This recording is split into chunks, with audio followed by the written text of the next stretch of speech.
basically when we say that Allah wants to do something, right? When we say Allah wants something, we're not clarifying the wording is ambiguous. So if you say, Allah wants this, right? If we specify, there's two types of sentences.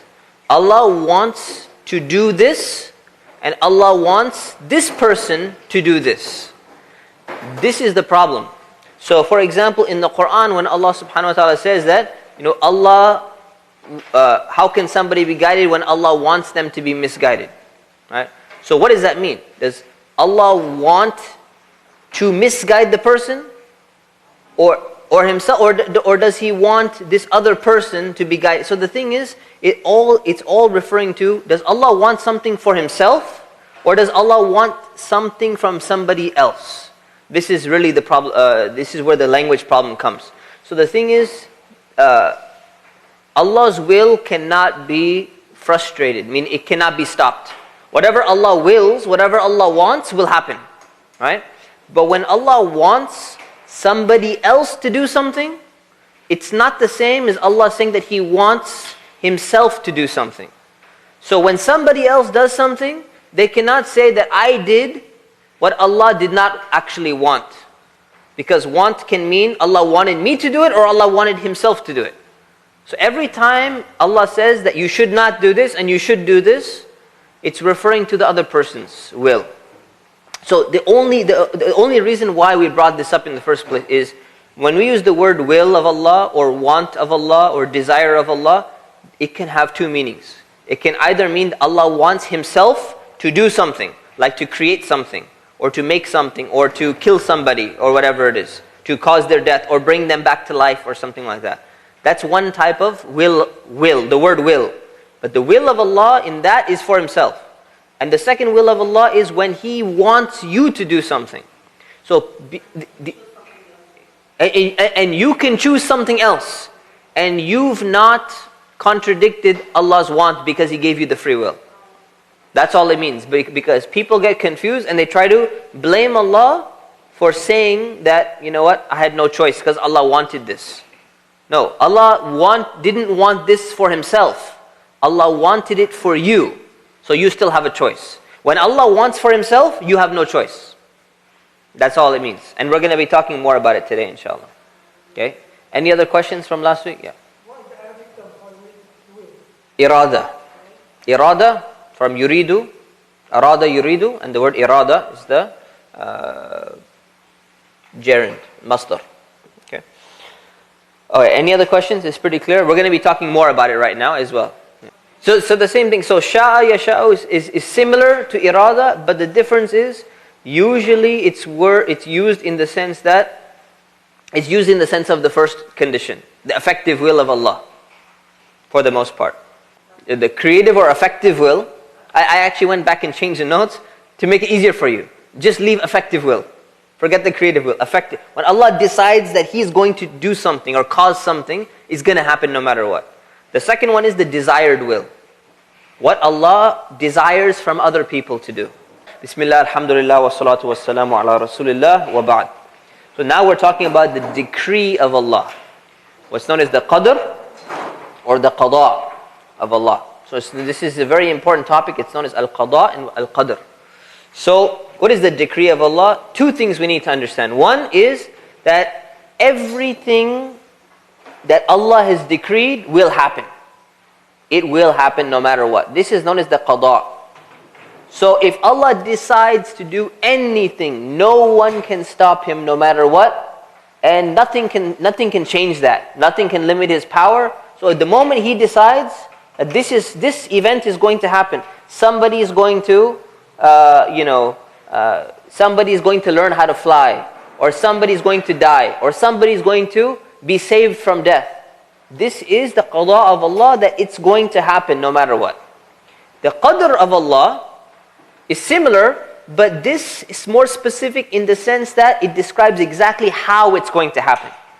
So the qada of Allah, these are both part of the decree of Allah. One of them is This person's going to survive. He's not going to die. The question is exactly how is it going to happen?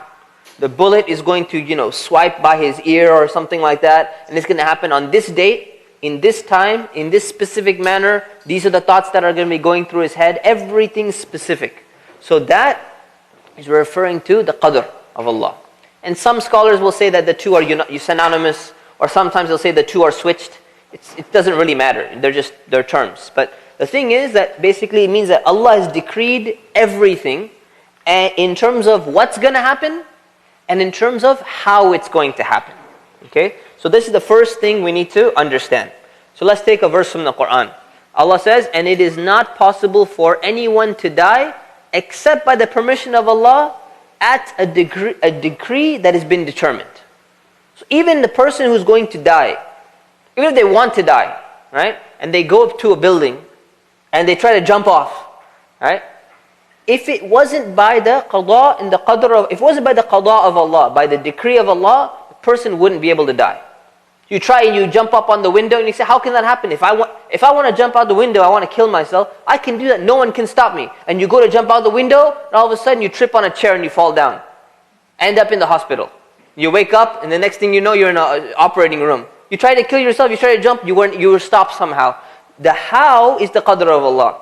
You don't know how you're going to be stopped, but if Allah decreed that it's going to happen to you, you would have jumped out the window. If Allah decreed you're not going to die right now, you can try to do whatever you want, it's not going to be able to happen. There's no way you can bring it about. Right? So there's the decree, and then there's the exact details in terms of how it's going to happen. Allah is very clear in the Quran that even if you wanted to die, no one can die except the permission of Allah at a specific decree, in a specific way, at a specific time. It cannot happen. Okay? So, if somebody, let's take an example. If somebody dies of a disease, what do we call that? We call it like what? Preventable death or something like that? Or we call it preemptive, whatever you want to call it, whatever the term is, right? Somebody dies of a disease, it's not the same as dying of a natural death. Right? So we differentiate as human beings between a natural death and between whatever the word is, right? Death before, premature death, right? Premature death.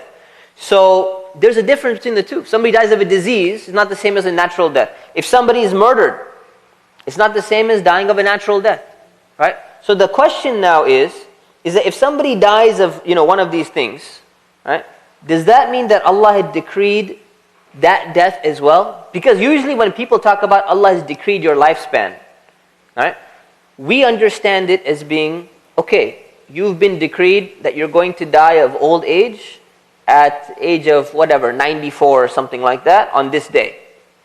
Now, if somebody dies, let's say when they're 15 years old, premature death, does that mean that Allah had actually decreed that they're going to die here? Or does it mean that He had decreed the age 94 and then somebody came in and intervened and modified the date?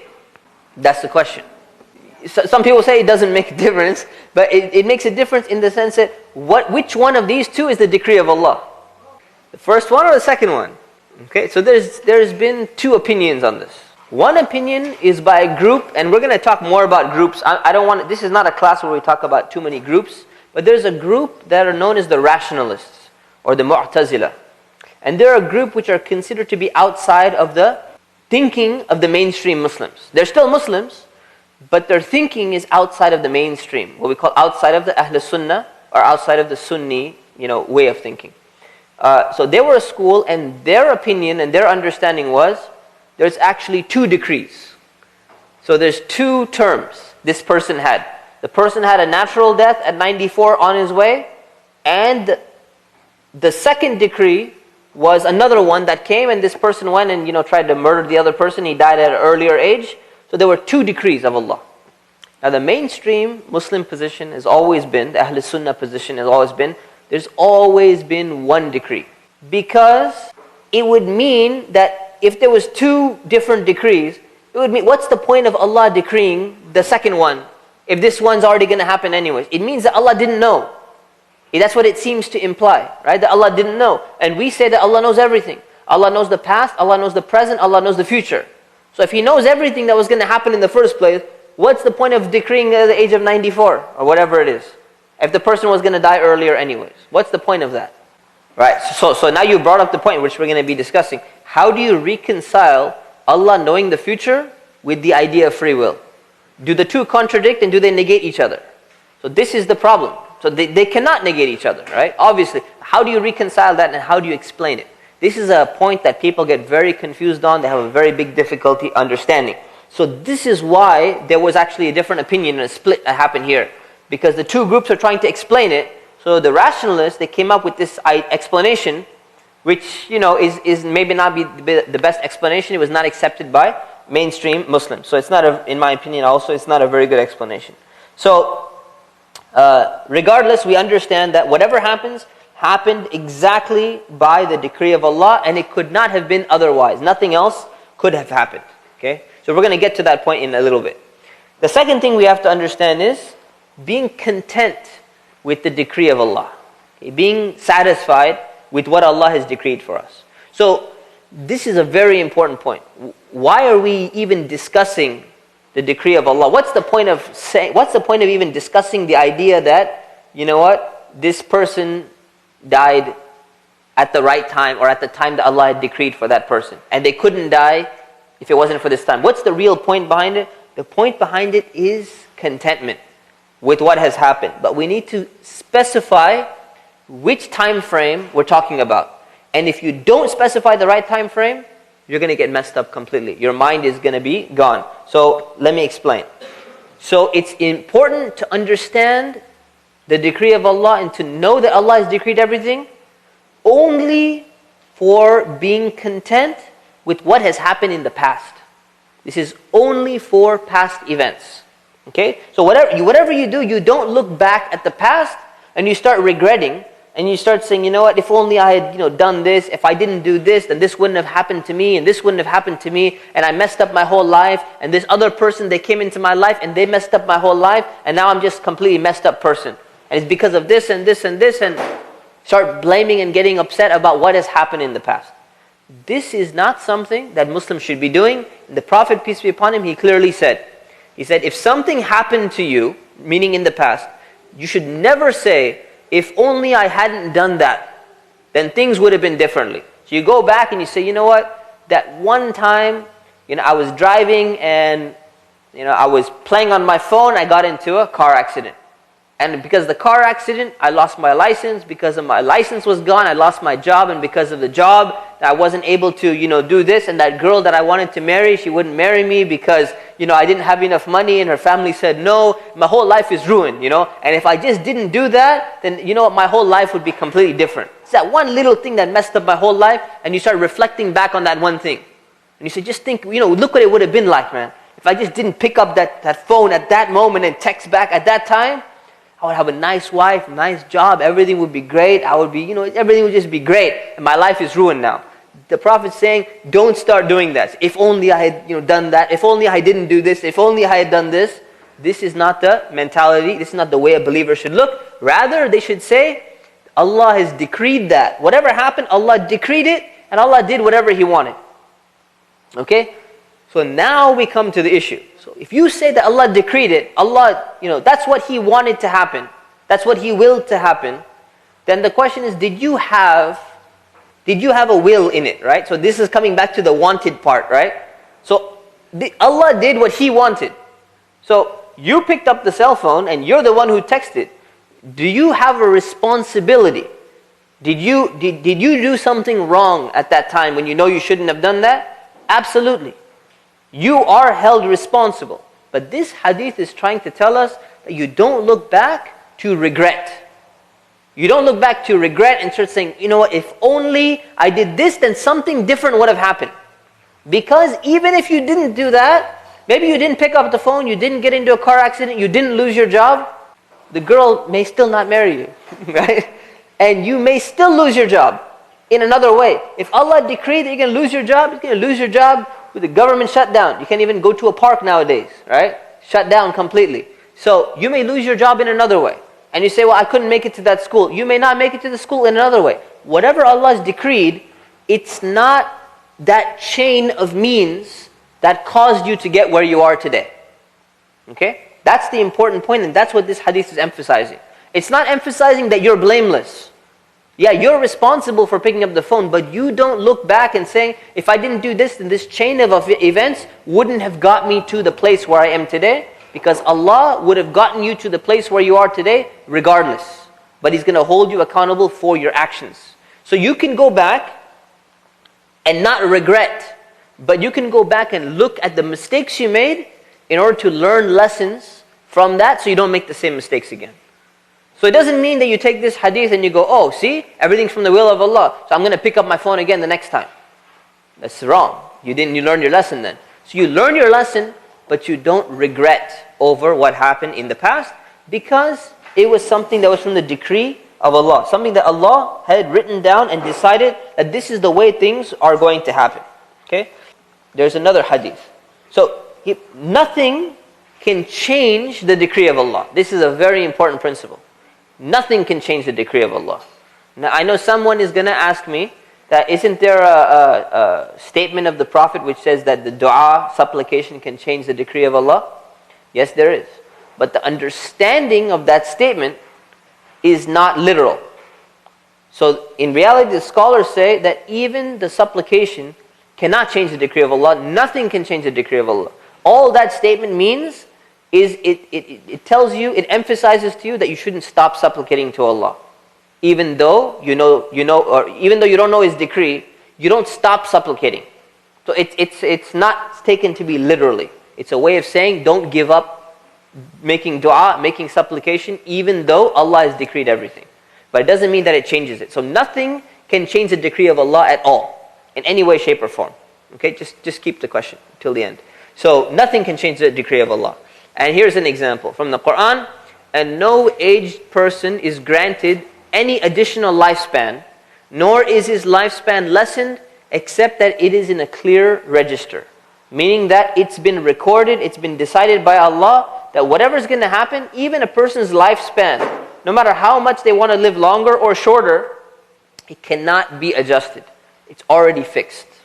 Okay? And this is a very important point, and it becomes confusing when people start trying to reconcile between this and free will, which we're going to get into. Okay?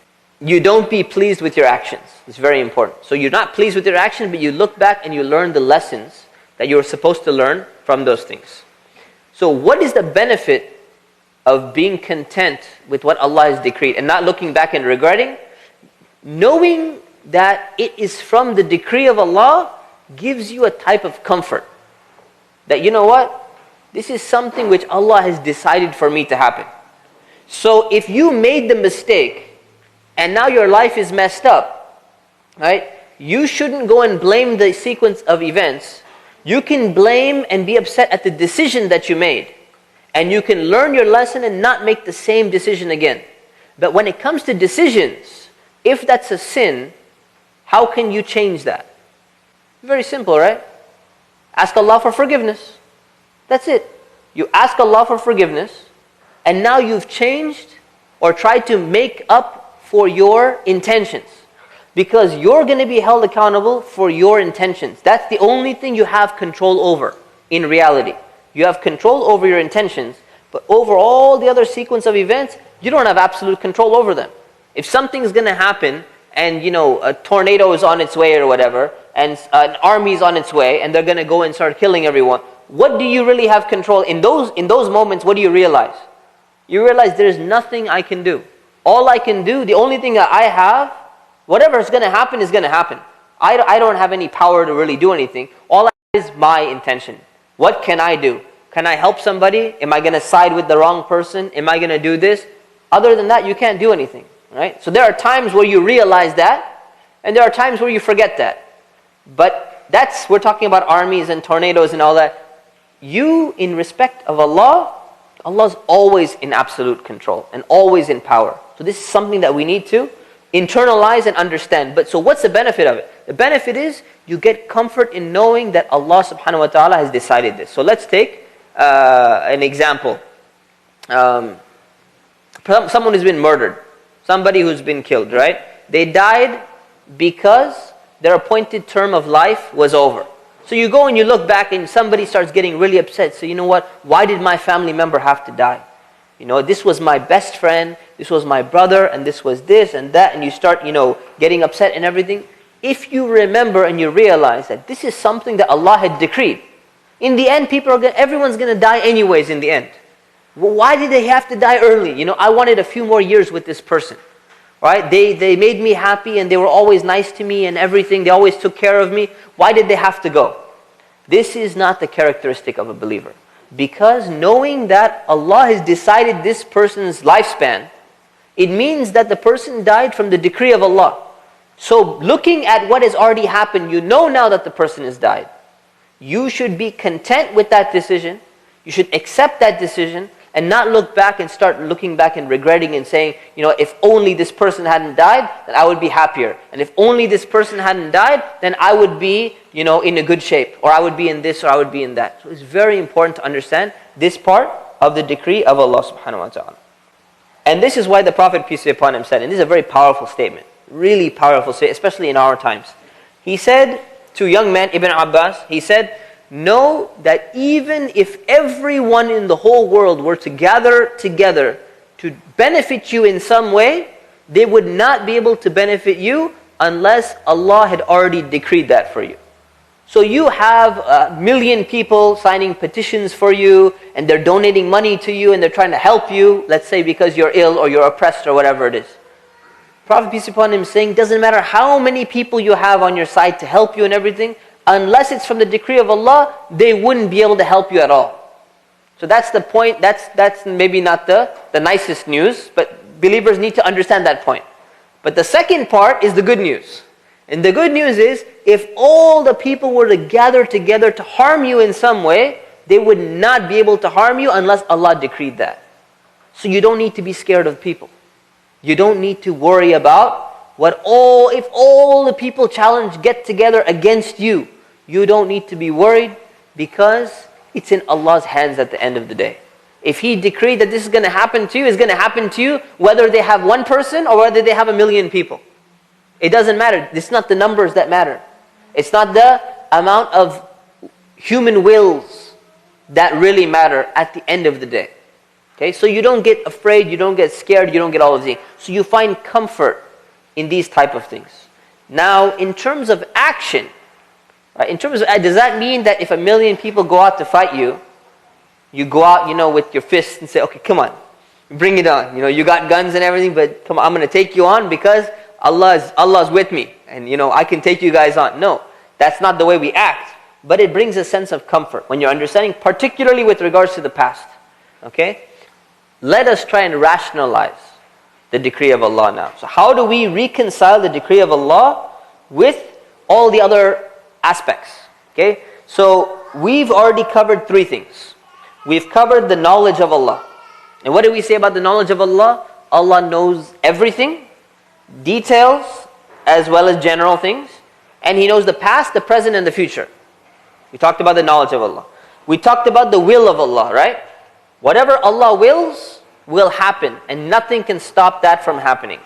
Right? And we saw the 2 manifestations. There is what Allah wants from other people and what Allah's will is to actually affect, to cause. And then the actions of Allah. Actions of Allah refer to everything else. So when Allah creates something, when Allah helps guide somebody, when Allah gives something to somebody else, these are all of Allah's actions. Okay? So we need to understand these 3 attributes of Allah in relation to the decree of Allah. It's very important to understand this, to understand everything. Okay? So, let's take a look at a few things. When Allah decrees, every time He decrees something, He decrees according to His infinite knowledge. So whenever He makes a decree that this is what's going to happen, so He's deciding this is what's going to happen to this person at this time, it's always according to His knowledge, and His knowledge is infinite. So He knows everything. Okay? That's number 1. Number 2 is that His decree has existed since eternity. Okay? Meaning that it's whatever has been decreed before we were even created. Why is that? Because Allah does not exist within time. Okay? He's not limited by time. So that's very important. So once you understand all these principles, if you keep them all in mind, everything starts to make sense. The moment you throw out one of these or forget one of these, it's going to not make sense anymore. So His decree has existed since eternity because He's not limited by time. Allah decrees by His will. Okay? And He brings things from His infinite knowledge into existence. So when He's bringing things into existence, He's bringing them into existence by His will and by His knowledge. So He knows and He understands and He knows what to bring and what to do and when to do it and everything. Okay? So these are all pretty, pretty common sense things. Okay?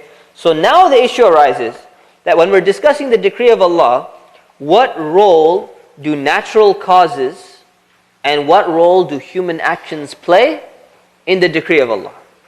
This is where it gets a little bit tricky. So, if Allah brings everything into existence, He is the ultimate cause for causing everything in existence, right?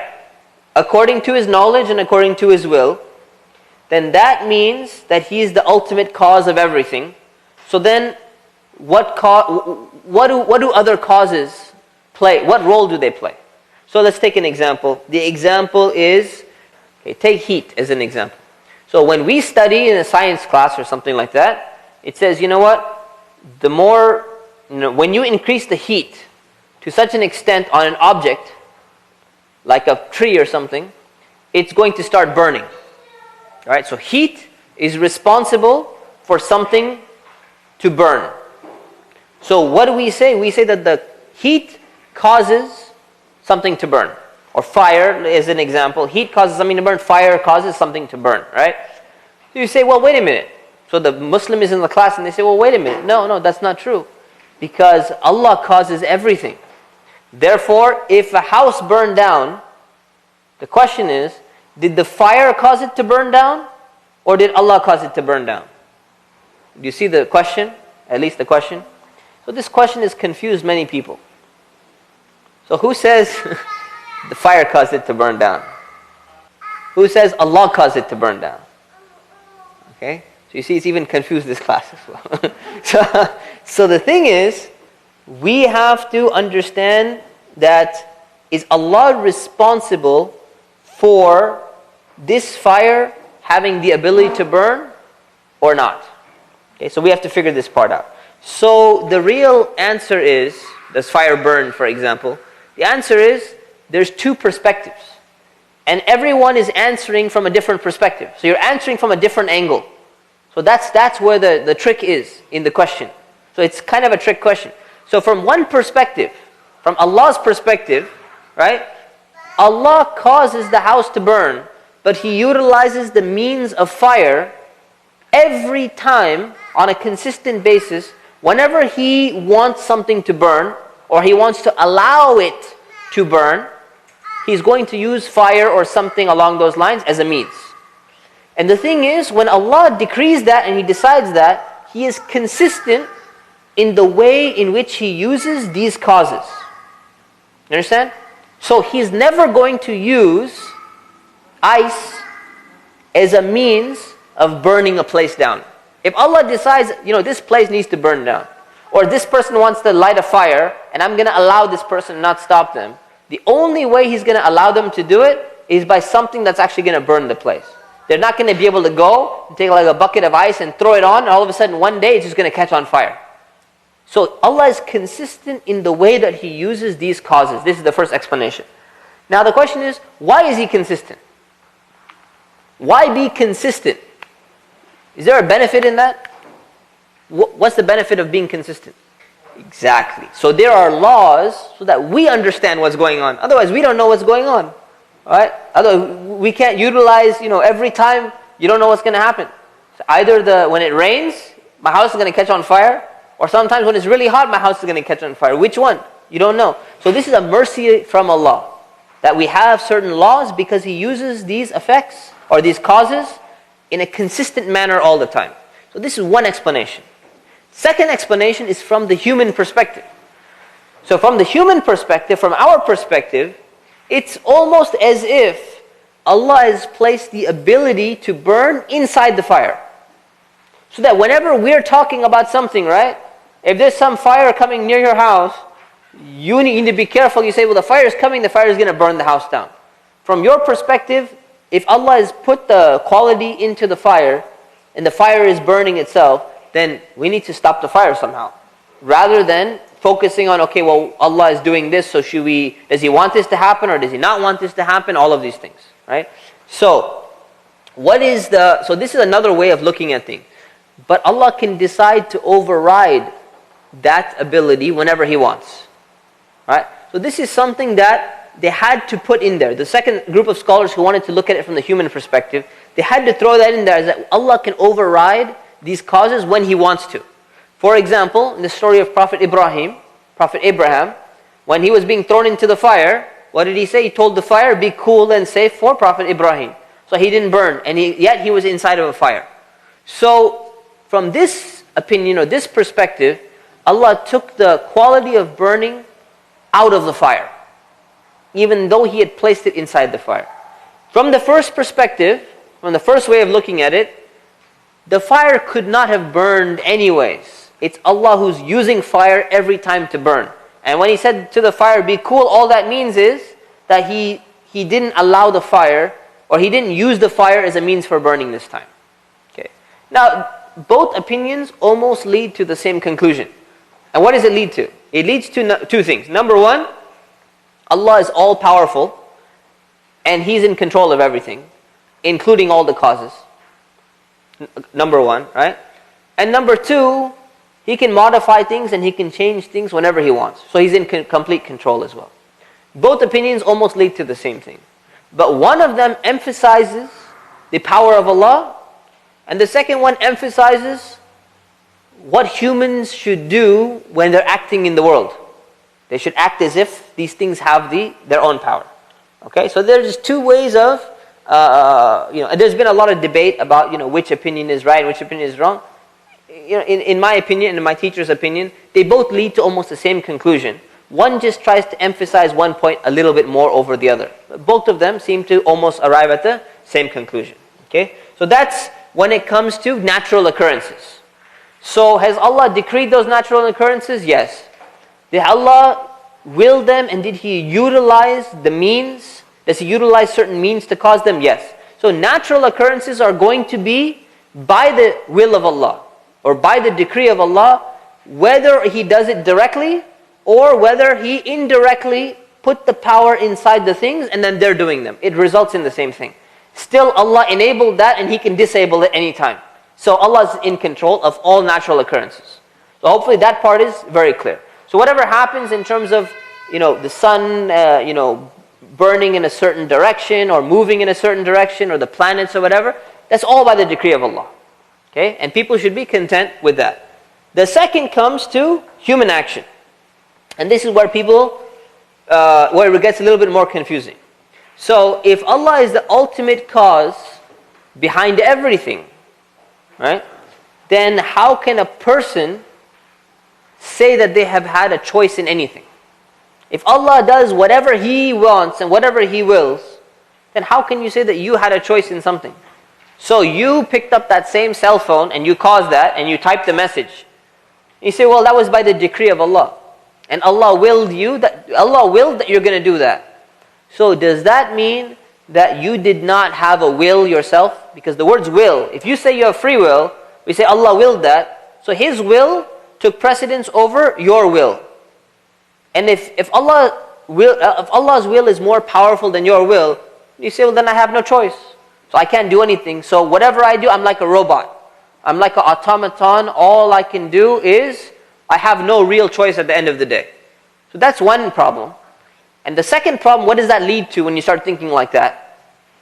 How can Allah hold me responsible for what I didn't do? I didn't do that, right? I didn't hit on that girl, or I didn't steal that guy's money, because Allah willed that the money was going to be stolen, and Allah willed me to steal the money. Therefore, Allah decreed it. So now we already talked about will, right? So Allah decreed that I was going to steal. He decreed that I was going to steal that money. and the money got stolen. So why are you blaming me? So this causes a problem. So we need to figure out how is it that people are going to be held responsible. Yes, it's good. Actually, I was actually asking a rhetorical question. So I was just asking a question. If you have a clarification, but it was a rhetorical question. But I'm glad you chimed in anyways. All right, good. That's part of it. So we're going to explain in more detail. So the thing is, easiest way to understand it is to understand that every action has certain aspects to it. And there are two main aspects we need to differentiate in order to understand. And this is where, people only think, if they only think in like a one-track mind, they miss all these points. So look at the two aspects. Let's take murder as an example, right? Somebody commits murder, right? So did Allah do that or did the person do that? So usually when you ask a question like that, right? This is where people get confused and they say, how could Allah do this? You say, well, Allah committed the murder. You say, you believe that Allah is in control of everything. Yes. You believe that Allah, He wills everything. Nothing can happen by His will. Yes. You believe Allah has decreed everything. Yes. You're telling me that Allah decreed that this person is going to get murdered? And you say, yes. Say, well, did Allah cause the murder or did the person cause the murder? And you say, well, kind of both. Say, well, which one? Who has more power? Who has more priority? Allah. And you say, well, then that means Allah's will overrode the will of the other person. So therefore, Allah caused the murder, and the murderer should not be held responsible, number one. And number two, Allah should be held responsible for the murder. Problematic, right? So how do you understand that? You understand that in a very simple way. And this is very common, by the way. This is common argument among agnostics and atheists. They bring this in with somehow, whatever debate or argument you get into, somehow it ends up trying to blame Allah in the end of the day. Anyone encountered this before? Raise your hand if you've encountered this before. All right? So more than half the class has encountered this. Somehow it's a way to get back to blame Allah. So how do you explain it? You know that no, Allah is not to blame, but you can't explain it. So either you stop believing in the decree of Allah. You say, okay, I changed my mind. Allah does not know everything. He did not decree everything. He does not have ultimate power, and He does not have full will of doing everything. He did not cause everything. That's because you don't know how to answer the question. So either you don't give a good answer, or you try and go back and you say, okay, I couldn't figure it out, so let's wipe out all these abilities that Allah had, that we thought He had, let's put them aside, and now we're left with actually a wrong conception of Allah. So instead, we need to figure out how to address it while maintaining everything we know about Allah to be true, directly from the Quran and from our own understanding of Allah, while being able to explain this point. So there's two aspects to every action, right? One of them is the ability to move. So look at the murderer, for example. How did the murderer commit murder? Okay, one, he had the ability to move. Otherwise, he couldn't kill anybody. All right? He had the ability to think. Otherwise, he wouldn't be able to plan the murder. He had access to the weapon. Otherwise, he wouldn't be able to, commit the murder unless he's like, one of those Hapkido, Aikido, Jiu-Jitsu instructors or something like that. Pressure point the guy to death, or Bruce Lee touch of death to him or something like that. So he has to have a weapon, generally, to kill the person. And Allah allowed the person to make the conscious decision that he wants to kill. All of these things happened by the will of Allah, but they all happened by the will of Allah, basically. So all of these aspects right here, this first line, is ascribed to Allah. Allah is responsible for all of them. So if you complain, then you have to complain, well, why did Allah allow this person to move? He shouldn't have let him move. Okay, that's not the best thing. Allah should not have allowed him to think. Allah should not have allowed him access to a weapon. Well, He allows other people access to a weapon. If no one had access to any type of weapon, you wouldn't have access to metal, you wouldn't have access to construction, you wouldn't have access for anything else. And He allowed the person to choose, and this is where the problem starts. So Allah allowed the person to make the decision himself. Okay? So He gave that ability to the person. Now, the second aspect of the action was the actual choice, the determination to carry the action out. Alright? That was the choice. So Allah equipped him with all the abilities and the scenarios and everything, but who chose the action? It's that person. So who's responsible for the first part? It's Allah. Who's responsible for the second part? It's the person. That's why when you look at an action, it's not black or white. Who did this action? It's not about who did the action. One part of the action is attributed to Allah, and the other part of the action is attributed to the human being. Which part is attributed to the human being? The intention, the determination, the decision. That's the part that is 100% attributed to the human being. Why is it attributed to the human being? Because Allah chose and willed that human beings will have free will, and that they will not be forced to make decisions.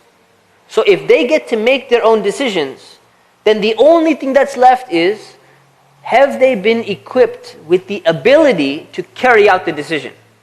Right? So you have the ability to be standing here, and if I say, you have intention, right? If you intended to stand on one foot, put one foot up in the air, could you do it? Absolutely. Allah's given you that ability. You keep that one foot in the air, and you say, now lift the other foot. Can you do it? You can't do it, because you haven't been equipped with that ability. So Allah has equipped you with certain abilities, so from that perspective, when you do an action, because you've been equipped with the means and the resources and the mind and the motion, as well as the freedom of will, that's all ascribed to Allah. And the action, the choice of the action itself is attributed to you. So when somebody asks you, who did the action? You don't answer one or the other. You say, this part of the action was attributed to Allah, and this part of the action was attributed to the human being. If you don't make this differentiation, you're going to get lost and you're going to get confused, and you're never going to get out of, you're never going to basically win your argument. Right? So the first is attributed entirely to Allah, and we must be content with that. And that is what Allah says, and you do not will except that Allah wills. Indeed, Allah is ever knowing and wise. Meaning that Allah, you cannot actually make the decision if Allah did not equip you with these things. Otherwise, you would have no choice. And if Allah did not give you free will, and He took free will away from you, He made you into a plant or something like that, you can't really do anything. You wouldn't be able to function.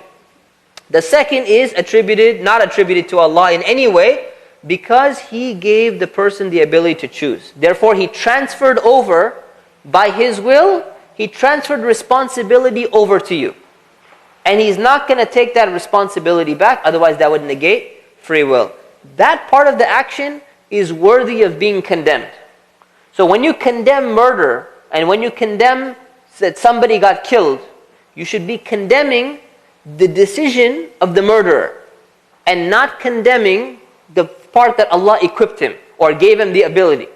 So every time if you do that, this is what the mistake that people make. Every time something happens, they say, why did Allah allow this to happen? Why did Allah cause this to happen? He's responsible, He could have done this, He could have stopped this and all that. So this is a part of the answer. And we're going to talk about more of that coming up. So, Maulana Jalaluddin Rumi, Abdul Qadir Jailani, he made this very simple statement, which is easier for some people to understand. He said, our actions belong to Allah in the point of creation, but they belong to us in the point of acquisition. So Allah creates the actions, but we acquire the actions. So if that makes sense to you, and if that's easier for you to understand, you can remember that statement. If it's not, then remember the previous one. Pick one. Or if you get both, great. Alright? The next thing we need to know is that future decree is unknown.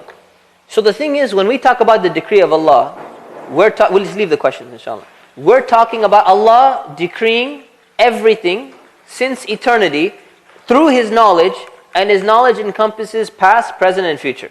So we talked about being content with what has happened in the past. What about what's going to happen in the future? It's a rhetorical question. So what about what's going to happen in the future? Are we supposed to be content with that as well? So let's take a look. Allah's decree concerning the future is a secret that He has not revealed to anybody. He did not even reveal it to His prophets.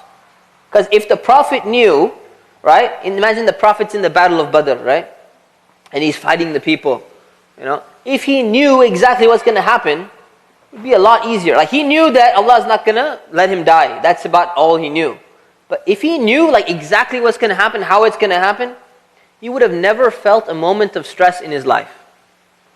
But he did. He felt a moment of stress. He felt sadness. He cried. He went through many difficulties because Allah did not reveal His detailed decree of what's going to happen even to the Prophet, let alone to anybody else. Right? So since the future decree of Allah is unknown, you cannot know it, then it only becomes known. When does it become known to people? After an event has happened. That's why you only use, and I'm going to repeat this twice, you only use your knowledge of the decree of Allah after it's already happened. I'll say it one more time. You only utilize your knowledge about the decree of Allah about things which are past, and never about things which are future. Things which are going to happen because you don't know. Okay? Because you don't know. That's a very, very important point. So people who try to justify their inaction, this is the problem. People justify their inaction due to some present or future decree of Allah. So you always get those people. Tell me if you've ever encountered them. Raise your hand if you ever encountered them where someone sits back and says, yeah, well, if Allah wanted me to pray, then I would be praying. Because Allah decreed everything, right? Anyone came across that before? You'll always find those people in almost every community. And the person is drinking and you say, if Allah didn't want me to drink, I wouldn't be drinking. You always find those people, and the problem is their understanding of the decree of Allah, they're trying to use the future decree of Allah, which they don't know. So if you don't know what's going to happen, why are you talking about something when you don't actually know it in the first place? Right? So you can't actually try and predict what Allah was going to do. So you have a responsibility, no matter what. This is the statement of Umar. So before we get to the statement of Umar, so whatever occurs, whatever happens, it happened by the decree of Allah, but you need to do everything that you possibly can as a human being. Because you don't know.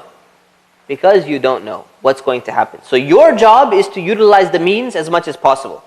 Okay? So this is the story of Umar, which some of you in the other class, you already know this story. So Umar, may Allah be pleased with him, the second Khalifa, companion of the Prophet, he was headed towards Jerusalem. And there was a plague that broke out in Jerusalem. Now, plague is a very dangerous disease, and it's very, is easily spread to other people. Very contagious disease. So, what do you do? So, he was traveling to Jerusalem, and somebody told him the plague is broken out in this region. So, you shouldn't go in there. So, he started thinking about it. Should we go? Should we not go?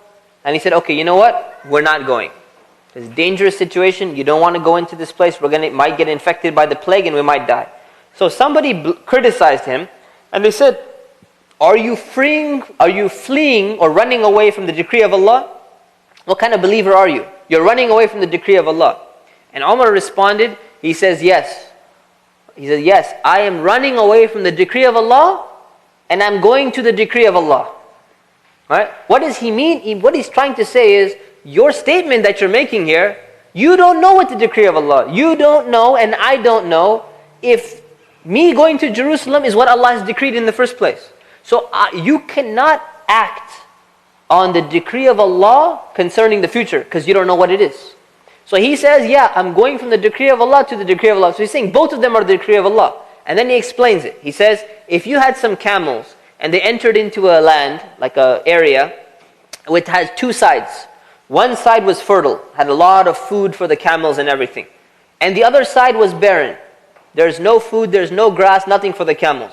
And if you graze your camels in the fertile area, and they get all the food to eat, and then your camels are doing well, and you can sell them and make a lot of money, then you would be doing that by the decree of Allah. You chose that and you're doing it by the decree of Allah. And if you put your camels in the barren area, right, and you let them graze over there and they get hungry and they starve and they die and you lose all your camels, you did that by the decree of Allah. Why? Because from your perspective, you don't know what the decree of Allah is. Only Allah knows what His decree is. And you only get to know it after it's already happened. So you should not be acting upon the future decree of Allah because something that you don't know. You can never say. So the person who's sitting in the masjid, right, who's sitting down and saying, you know what? If Allah decreed me to sit, then I'm going to sit. You don't know what Allah has decreed. Right? So your job and your responsibility is to get up and try and pray. If Allah decreed you to sit, then as soon as you try to get up, you're going to sprain your ankle and you're going to be sitting back down on the floor. And now you know you are right. Sorry, my mistake. You are right. Allah wanted you to sit down. Right? You were supposed to stay right here. If that doesn't happen to you, then the decree of Allah is that you're standing and praying. That's the way the decree of Allah needs to be understood. So the decree of Allah, in summary, has no effect over the choice or the free will of any person, and it can never be used as an excuse to modify somebody's future behavior. So hopefully that part is crystal clear. Okay?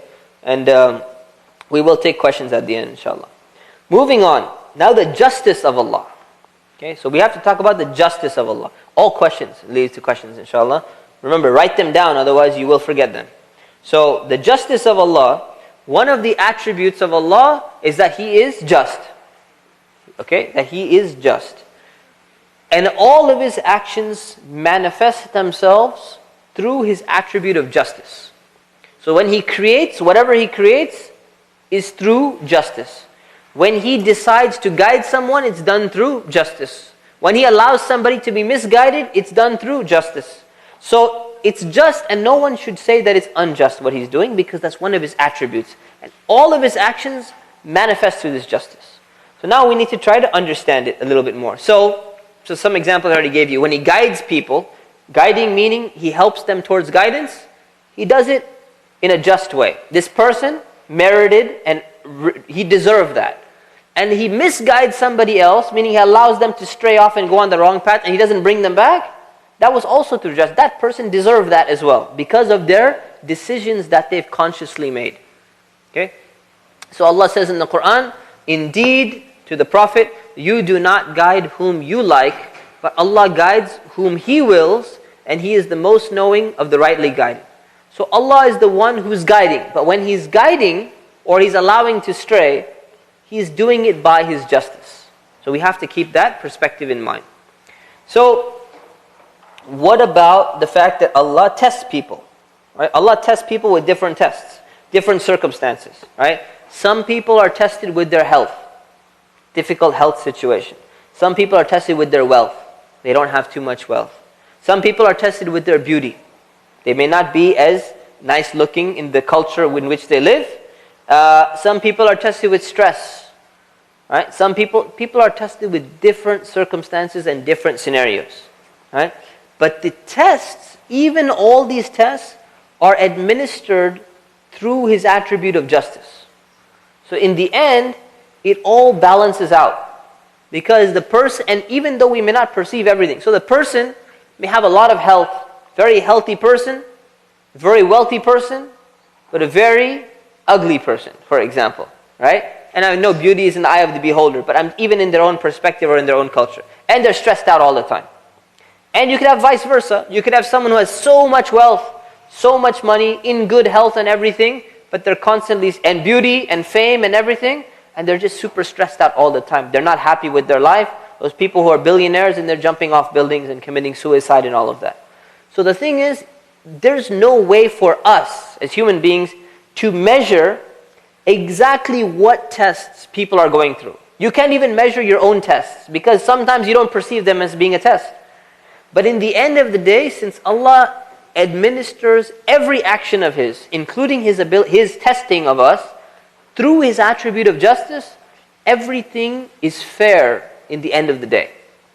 And this is an attribute and a principle that we have to understand. Furthermore, to add to the justice of Allah, nobody is tested beyond their capacity. So, people have different capabilities and different capacities. Tolerance for pain, tolerance for stress, tolerance for dealing with difficult people, tolerance for so many different things. People have different levels. And some of them are inborn, some of them are acquired over time, But the thing is that Allah is guaranteed that He never tests anybody beyond their capacity. So now if you say, well, I want to measure that, I want to test that. The thing is, you cannot test, actually. Human beings will never be able to test somebody. You can't devise an experiment and say, I want to see what this guy can really handle. You know? So we're going to start shocking him or something like that. You can't tell because you don't know. Right? Even after the fact, you don't know whether it's beyond his capacity or it's not beyond his capacity. Right? Until he dies or what. It's not about life and death. So you can't measure what's in the capability or capacity of a person. But Allah knows that. So Allah has promised that He does not test anyone beyond their capacity, meaning that the test of life is administered according to justice as well, according to the justice of Allah. And He says that in the Quran, but those who believed and did righteous deeds, we charge no soul except within its capacity. No one is going to be tested beyond their capacity. Those are the companions of paradise. They will abide therein eternally. So who are the people of paradise? The ones who believe, did righteous deeds, passed the test within their own capacities, and that's the people who are going to get paradise. The people who don't get it, most probably, will complain and say the test was too difficult. You know, you asked me to stay. You know, people have their own perception of their abilities, their own perception of what they can take. And you see it yourself. We always go and give ourselves the benefit of the doubt, in the sense that we make ourselves excuses. So you say, you know what, this is such a difficult religion, you know. You want me to avoid, pepperoni pizza? I mean, the pepperoni on the pizza, it's like my school, they ordered pizza and they ordered all pepperoni pizzas. What am I going to do? That's the only lunch available. No, I can't take this. I'm going to skip lunch. I'm going to miss lunch. And then you look back when you said that when you were a kid, and you're like, how ridiculous that was, At that moment, you were like, this is not fair, Allah, this is not fair, I hate this. And then later on, you look back, it's just a meal, man. I could have gone home and, my mom would have bought me some food on the way home. It's not a big deal. But we make it into a big deal sometimes, and we start blaming Allah or we start blaming something else. It's very well within our capacity. And when we look back at even the most difficult tests, once they're over, you look back, you're like, you know what? That was kind of tough, but it was actually okay. It was not too bad. I handled it pretty good. But when you're in the test, it seems extremely difficult. So be careful about, using your own perception to judge over what Allah has actually told us in the book. Okay? Now we move on to the topic of evil and suffering. So it has been argued by many people, and this is a classic argument, and it's probably the number one argument that people use to not believe in Allah. Although it's not directly tied to belief in Allah, they still use it to not believe in Allah, to justify their disbelief in Allah or their disbelief in Islam or whatever it may be. So the thing is, if Allah is just, okay, so you guys say Allah is just, okay, and Allah has power over everything, like we talked about the power of Allah, right? So Allah has power over everything, then why are there evil and suffering? Why does there exist evil and suffering in this world? Why all these problems then? So how do you explain it? So basically what they're saying is, I don't accept this, Allah being just. If you're going to tell me that Allah has power over everything, then He's not just because of the evil and suffering and problems in the world. If you tell me that Allah does not have power over everything, then I'm willing to accept the justice part. Right? And if you tell me that Allah has power over everything, but He's not just, okay, maybe I can accept that. But you are telling me that He's both. And this I'm not willing to accept. So what people will do if they don't have a good answer and they get stuck in a discussion or whatever it is, either they're going to remove the justice of Allah, or they're going to try to limit the power of Allah. Because when you get stuck in a corner, you're like, no, I need to convince this person to believe in Allah. You get stuck on one or the other and you start compromising because you don't know how to reconcile. And what are you supposed to do when you don't know how to reconcile?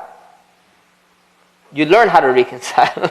Or you forward the discussion to somebody who knows how to reconcile. And if no one can reconcile, then you just leave it and you say, look, I don't know how to reconcile the two, but I can tell you that my conclusion is still sound. I don't know how to answer your question, but it doesn't change anything about what I know. And maybe one day I'll be able to explain it better, or maybe one day you'll come up with a better explanation, or you'll understand it in a better way. But this is just the way it is. Okay, so that's sometimes you have to do that. So how do we do that? So the problem with this type of argument is similar to what we talked about. Part of the problem is you're confusing Allah's effective will with Allah's desired will. All right, this is part of the problem again. So saying that, let's take it clear. This is the false idea. The false idea is this, is that Allah allowed the murderer to kill people, right? So that means that Allah approved of the murderer killing people. That's basically what the argument is implying. Right? So if Allah allowed that to happen, then that means He approved it. Why did He approve it? Because He has power over everything. And He had the power to stop the person. And He didn't stop the person. So one part of the problem is confusing the effective will with the desired will of Allah. And the second part of the problem is that it's directly comparing Allah with human beings. And this is part of the problem.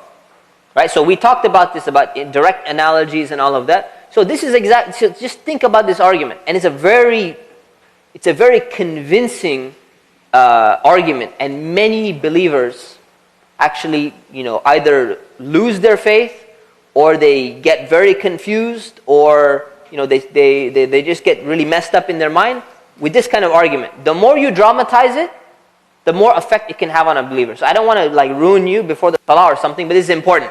All right, this is important. So the thing is, this is what it's saying. If you were standing there and you saw somebody, all right, committing murder, and you had the ability to stop it, would you stop it? Absolutely. Right? And if you didn't have the power, then you're not held responsible. If you didn't stop it, then wouldn't you be held responsible for allowing it to happen? Absolutely. You're saying if Allah has power over everything, how is it that He allows this person, this little child, this poor child, and then you put a picture of a dead, murdered child? How did Allah allow that to happen? If you were in charge, you wouldn't have allowed this to happen. And Allah's in charge and He has power over everything, and He didn't stop this? That's unjust. And the problem, you see how convincing that can actually be? Very convincing, right? Until you understand the problem in the argument. One problem is confusing these two. The second problem is you cannot compare Allah with people. And the reason, there's only one main reason on this issue why you don't compare the two of them. Because the roles of people and Allah are different in this world. Their roles are completely different. So, let's take an example. See, Allah is administering the test, and the people are undergoing the test. So if you're a person, you say, I need to stop that murder, that's because that's part of your test. Allah is administering the test. So if you have a student and teacher relationship, and the student is sitting there, right?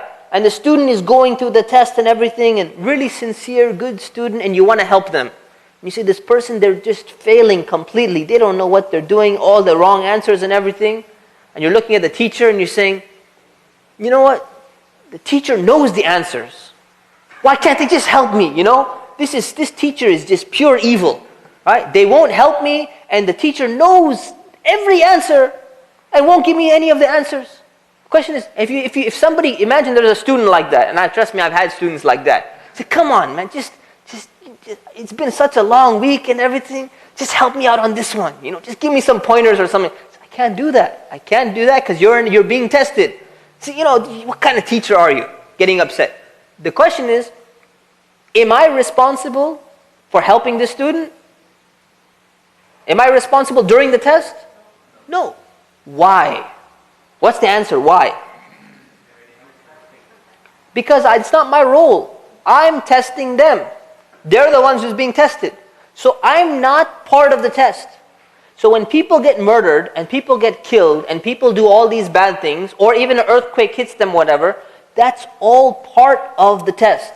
And if you remove that, see, this is where this secular, mentality, or this atheist or agnostic mentality is so powerful.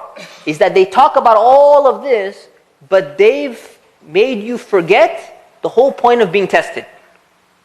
Right? And this is the root cause. If you forget that the life is a test in everything, then you can never answer this person. You have no response. But if you remember as a believer that, look, this is part of the test, then they're going to counter. And they're going to say, are you telling me that you're approving of this action? Because if you're approving of the test, you're content and happy with the test. You're being tested by Allah. So you're telling me in the end, you're approving this? You're fine with this? And the answer is no. Because you need to differentiate between the two aspects to an action. Is that starting to clear up a little bit? Starting to help the pieces of the puzzle, fit together? There's a difference between the role of Allah in this world and between people in this world. Therefore, the analogy or the comparing a human being with stopping something that's wrong, with Allah stopping the same thing that's wrong, is false, and it's a false idea. So the idea is wrong from the beginning because of the two different roles.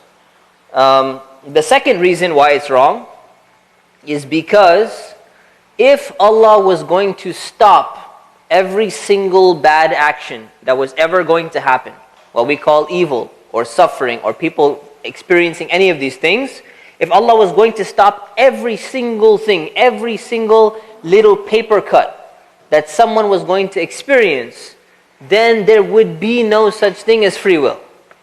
That means that you don't actually have the opportunity to make decisions, number one, and there would be no test. There's two things, the test and the free will that you have, limited free will despite that, but whatever you have, it's been given to you in order to engage in this test. Otherwise there can't be a test. So if a teacher gave you a test with all the right answers checked in, do you call that a test? It's not a test anymore. You say, well, why? Why couldn't they just fill it out? Why do they have to put a bunch of blanks in there where I could potentially get something wrong?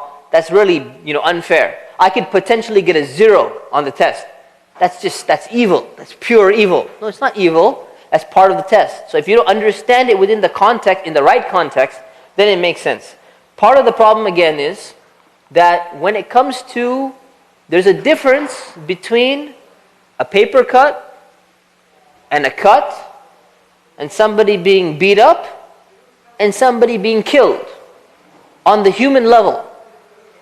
But when it comes to the test, all of them are part of the test almost equally. Even though some are more, they result in a more difficult test.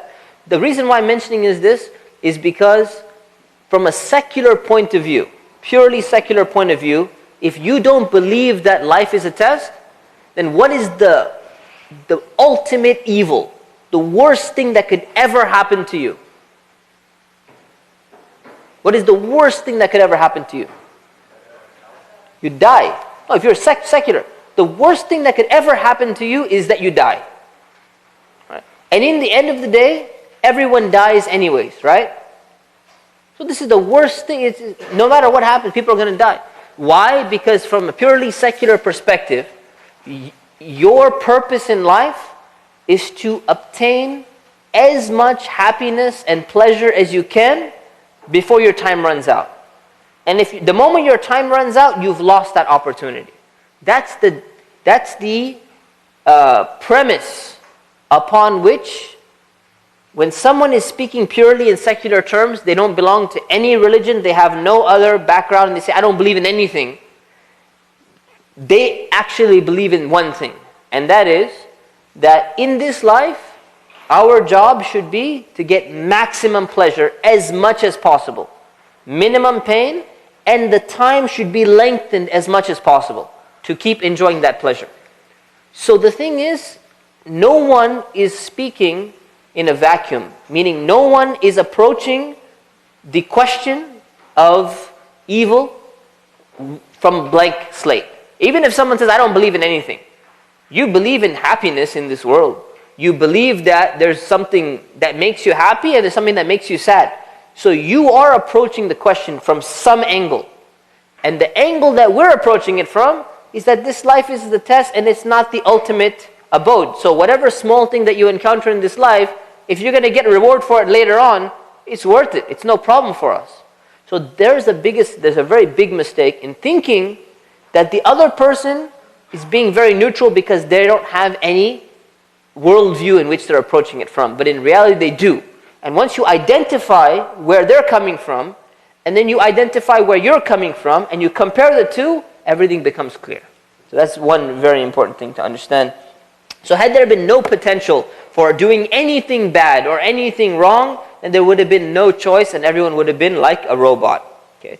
Now, the question is, some people may ask, well, why do we get free will? Right? What's the point of having free will in the first place?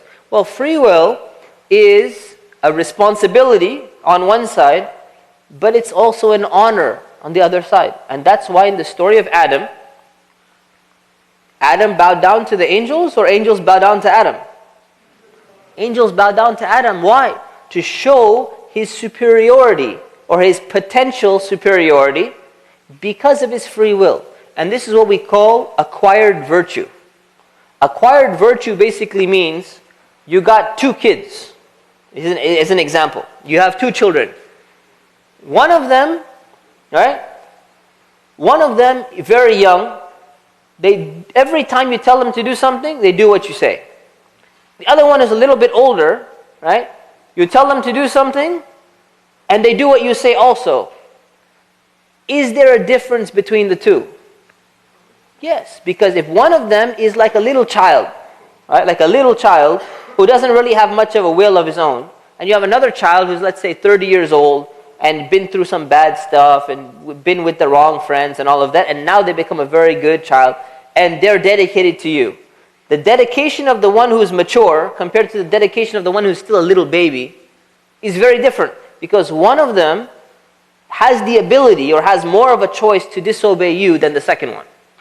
Right? There's the difference. The difference is the more you have the choice, and when you make the right choice, that choice is better than if someone had really no choice and they're going ahead and making the right choice. There's a difference between the two, right? This we call acquired virtue. So human beings have the potential to be greater than the angels when they do something right. So when a human being is worshipping Allah, he's doing it out of his own will. He didn't have to. When the angel is worshipping Allah, it's doing it because it had to. So which one of them is superior during the act of prayer? It's the human being. It's the human being. So this is one of the reasons why we have free will. It's an honor as well as a responsibility. Now if you only focus on one aspect, you say, man, I wish I didn't have free will. I wish I was a rock, or I wish I was a tree or something like that, and I didn't have to deal with this. That's just like, the person who's in a company, or they're in a position of responsibility, and they're just complaining. Say, I wish I never had this responsibility. I wish I was never president. The thing is, it's a responsibility, at the same time it's an honor. There's a dual aspect, and you're missing it. You're not getting the entire picture. So it's important to focus on what free will actually means. So now, what about natural disasters? Okay, so there's 2 things we need to discuss. One of them is natural disasters and the idea of evil. So, taking natural disasters, right? They are not tied to the intention of anybody else. Right? You can't blame. So before we talked about the murderer, right? You say, well, look, the murderer is the one who went and killed the person. So the intention is attributed directly to that person. So the person's intention was evil, but not the other aspects. So what about natural disasters? Because natural disasters, you can't blame the tornado. You can't blame the earthquake for choosing to do this. This is directly an act coming from Allah. So how do you explain that, and how do you understand that? Isn't that a problem? Is that fair? Is that part of the test? So, when we understand that, we have to realize that natural disasters are another way of testing people. And they're a natural part of the test. The thing is, if we understand this life and our role and our perspective as being a test, then everything is an aspect of the test. Right? Everything that goes wrong, or any difficulty that you face, or even good things that you face, even when you're given a lot of wealth and a lot of money, and you say, well, that can't be part of the test. It is part of the test. Because it depends on whether you're going to be thankful, whether you're going to spend that money good in a right way or what. So good things that happen and bad things that happen, everything that happens is part of the test. And that's why for the believer, they don't differentiate between the good and the bad when they're trying to understand what they should be doing. So if life is going great for you, you have to realize Allah's testing you. And when life is going bad for you, you still have to realize Allah's testing you. But usually people, they only get the idea that Allah's testing them when something bad is happening. They say, you know what, Allah must be testing me. When something good is happening to you as well, Allah is testing you. You have to realize that test. But what is your test? Your test is different. You're not supposed to be, you're supposed to be thankful to Allah. When something bad is happening to you, what are you supposed to do? You're supposed to be patient. So there's a difference between being thankful and being patient. And this is directly in a statement of the Prophet, which I didn't include in the notes, but it's there, and we covered it in the hadith class before.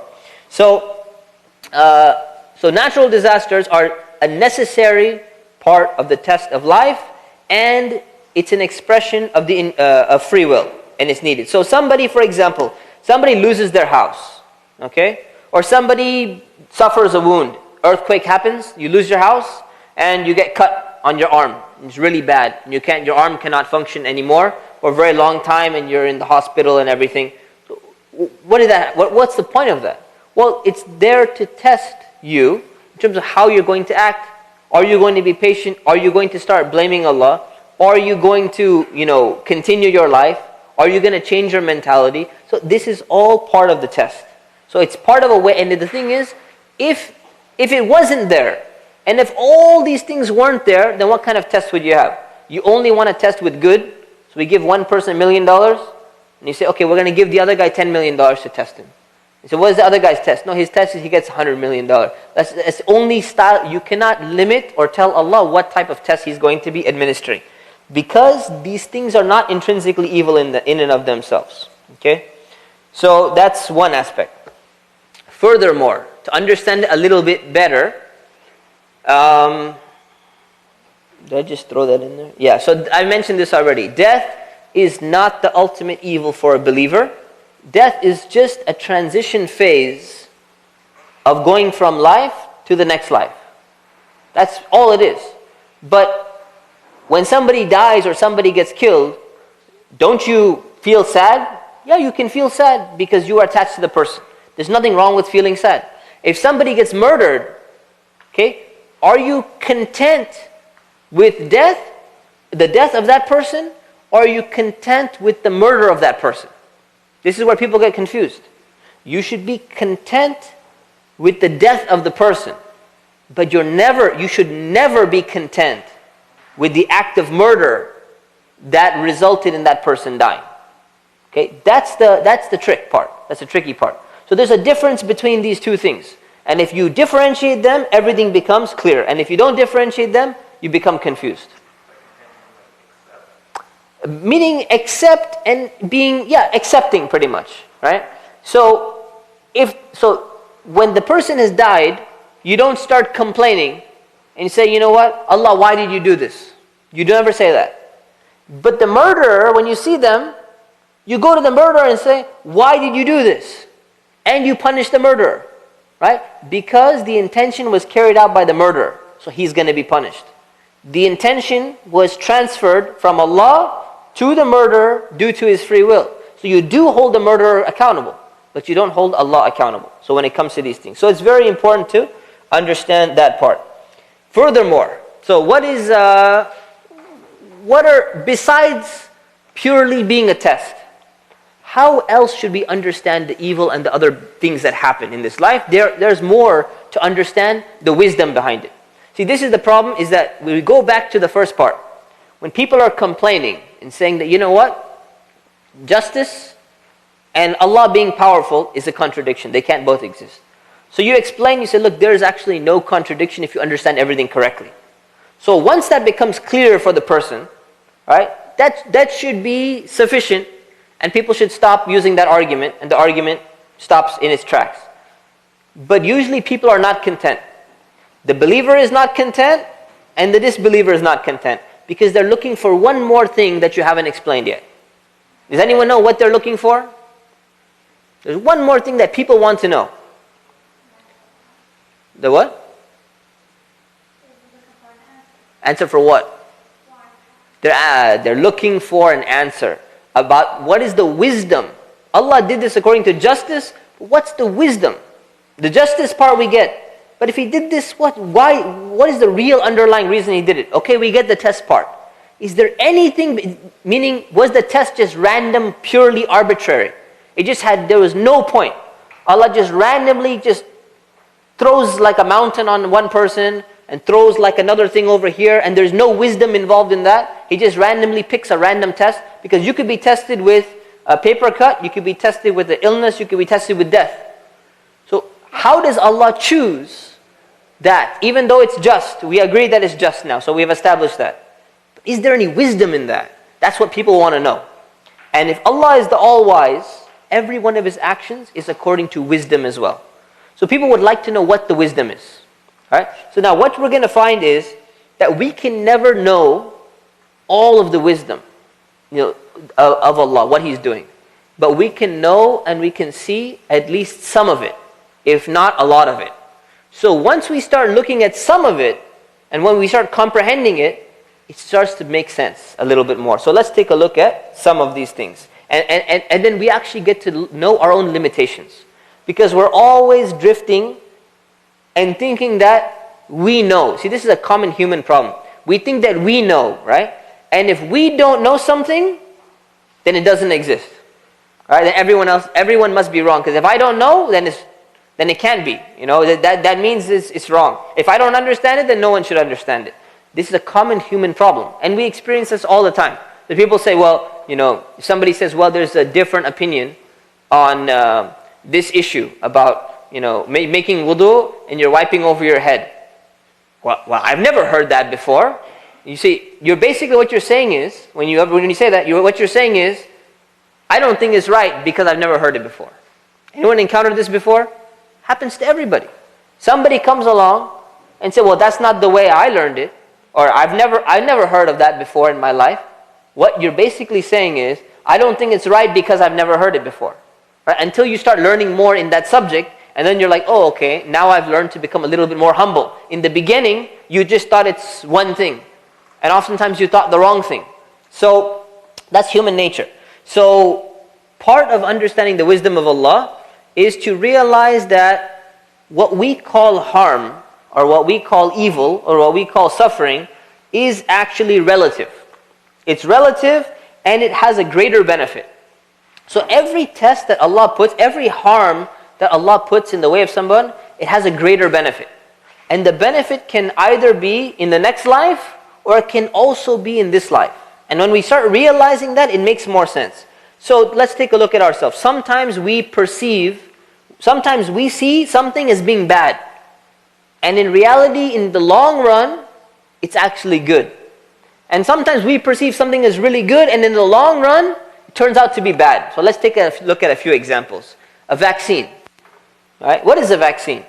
You're putting the, what are you putting? The bacteria, what is it called? You're putting the virus, basically, into the body. Okay? You're injecting a virus into somebody's body.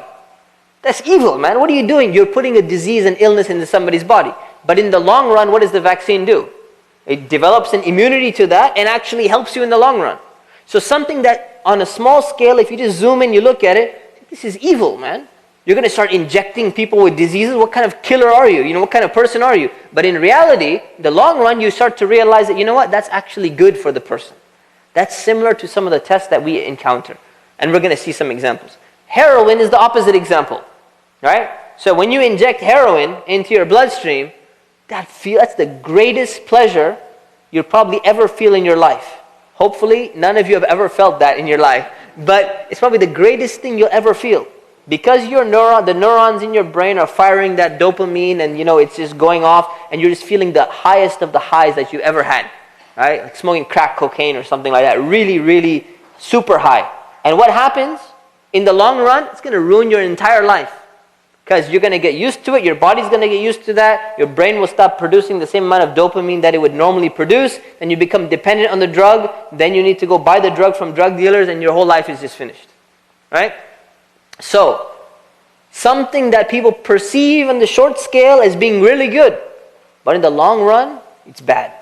So what is the point of that? The point of that is what we call evil and good is oftentimes relative. Because it's our perception. Another example that somebody gives, I like the example from one of the books that we have in our reading. He says, take a look at a burger. Right? Who enjoys a good burger? Anyone enjoy a good burger? Everyone enjoys a good burger, right? That burger for you is really good. But for the cow, that's evil. That's the worst, that's the biggest evil, right? From a secular perspective. The cow's dying. But you're enjoying that burger, right? So, meaning there's a sense of relativity to evil. So, the same thing we find in the Quran. In the story of Prophet Moses and Khidr, the person who was traveling, Musa was traveling with, he was on a boat. The story is long, but one part of the story is, he was on a boat. And what did this guy do, Khidr? He had special knowledge from Allah about the decree of Allah. He was one of the people who was given a little bit extra knowledge over everyone else. So what did he do? He was on a boat and the people were so nice. Imagine someone so nice, and they say, you know what? You could come on our boat and you can ride for free. Say, thank you so much. These are the nicest people I've ever seen. And they're poor. And they don't even have that much money and they need the money, but they let you ride. You say, that's so nice. And then you come and all of a sudden, you go and you break a hole inside while they're not seeing. You go inside the side corner, and you break a hole in the boat so that the boat's going to sink. Now, Prophet Musa is looking at that, and he's like, man, what the heck? What are you doing? What are you doing? This is wrong. The thing is, Khidr had a knowledge from Allah about what was going to happen. And Musa didn't have that knowledge. So what was the knowledge? That there was a king that was coming. And this was an oppressive tyrant king. And he was going and seizing all the ships that he came across by force. So he was stealing all the boats. So when the king came across this boat, he looked at it. Before you steal a boat, this was a smart king. You go and you check the property before you steal it. So he goes around, he looks around. There's a big giant hole in this boat. This boat's going to sink. This boat's not going to do me any good. I won't even be able to make it back to my island or wherever the king was from or whatever. I won't even make it back. We're going to sink and we're going to drown and die. Keep your boat, man. I don't want this boat. Let's go steal some other boats. So what did Khidr actually do? It looks like it was evil, short-term evil, but in the long run, he just saved these their boats from being stolen. So this is a good thing. So in a short-term evil, long-term benefit. So that's why we see that in terms of when bad things happen. So when bad things happen, we have to realize that. So there is always a greater wisdom behind the difficulties that we face in this life, whether those difficulties are caused by humans or whether those difficulties are a result of natural forces. So what are some of the other benefits? The first benefit is that we talked about the test of life, part of the test. The second is that it leads to acquired virtue. Okay? Acquired virtue means that, I already explained that part. So Allah says, do people think that they will be left alone after saying, we believe, without being put to the test? We tested those who went before them. Allah will certainly mark out which ones are truthful and which ones are lying. So basically, it differentiates between the people who are doing good and who are doing bad. And you say, well, if Allah already knew, then why is it happening? So you don't know. That's the thing. You don't know. It hasn't happened from your perspective. Since Allah doesn't exist within time and is not bound by time, it's not happening for Allah because it's not in time. But from your perspective, it's happening. So it needs to happen. So that's number one. Number two is that difficulties often wake people up from their heedlessness. And that's a major benefit. Difficulties wake up a lot of people. So a great example is the Cat Stevens, the rock star or whatever he was before, Yusuf Islam. Right? He talks about his own life and how he changed his life. And one of the ways he changed his life, he said, the best thing that ever happened to me was contracting tuberculosis. When he was in the hospital, he got TB, and he started reflecting upon his life. He said, that's when I started taking life seriously, and that's when I found Islam. And the second time, he was in Southern California over here in the beach, and he started drowning. And that's when he made a promise to Allah when he was drowning, that if Allah saves him, he's going to do something better. Now, from one perspective, somebody says, you almost drowned, that's evil. And he said, that's the best thing that ever happened to me. Getting tuberculosis was the best thing that ever happened to you? Yes. It changed my entire life because I would not have woken up if that thing didn't happen. Right? That's one of the main things that helped me, caused me to wake up. So there is a greater benefit. There is a much greater benefit. And I can personally attest to that. Same thing happened to me, car accident, and it changed my life around. So the thing is, there is a greater wisdom. The third is that it helps people to experience the opposite feelings of pleasure and happiness. So for example, when you fast, right? Throughout the entire day, you're not drinking, you're not eating. Right? When you taste the food after you break your fast, that's usually the best tasting food that you've ever had. The same meal doesn't taste as good when you are not fasting. Right? But you say, well, it was so difficult to fast, that was evil, and I was suffering because I was hungry and I was thirsty and everything. But just the fact that you encountered some difficulties, you experienced the opposite to a level where you would never be able to experience had you not had the opposite experience in the first place. So these are three of the wisdoms and of the benefits that can accrue from certain short-term difficulties or problems. So in conclusion, it must be understood that Allah is just in all of His actions, even though sometimes we're not able to see it. Sometimes we see it, sometimes we don't see it. So if we see it sometimes and we don't see it sometimes, who should get the benefit of the doubt? Allah should get the benefit of the doubt. But usually what people do is they give their own perception the benefit of the doubt. And in the long run, if we learned our lesson, sometimes we don't see this wisdom. And 10 years later, you look back and you see the wisdom. So knowing the fact that you catch your own mistakes so many times, we have to learn our lesson and say, who really deserves the benefit of the doubt? Not only do we give Allah the benefit of the doubt, from our own experience, we know that Allah deserves the benefit of the doubt. Not just because of what we know about Him from the Quran, because of our own experience. Also adds to that. So hopefully that's clear.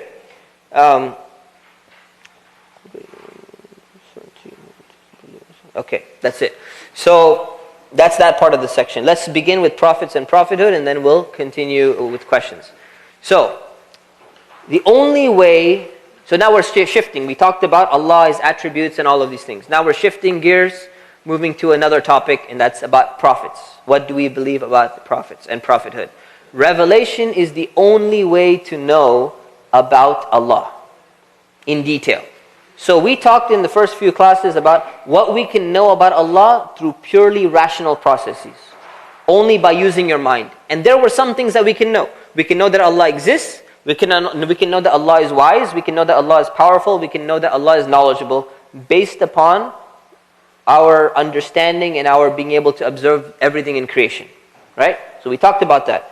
Now we're saying in reality the only way to know everything that we need to know about Allah and everything that we need to know about our purpose in life, it can only be known through revelation. And this is a very important principle because this is where all thinkers and philosophers went wrong.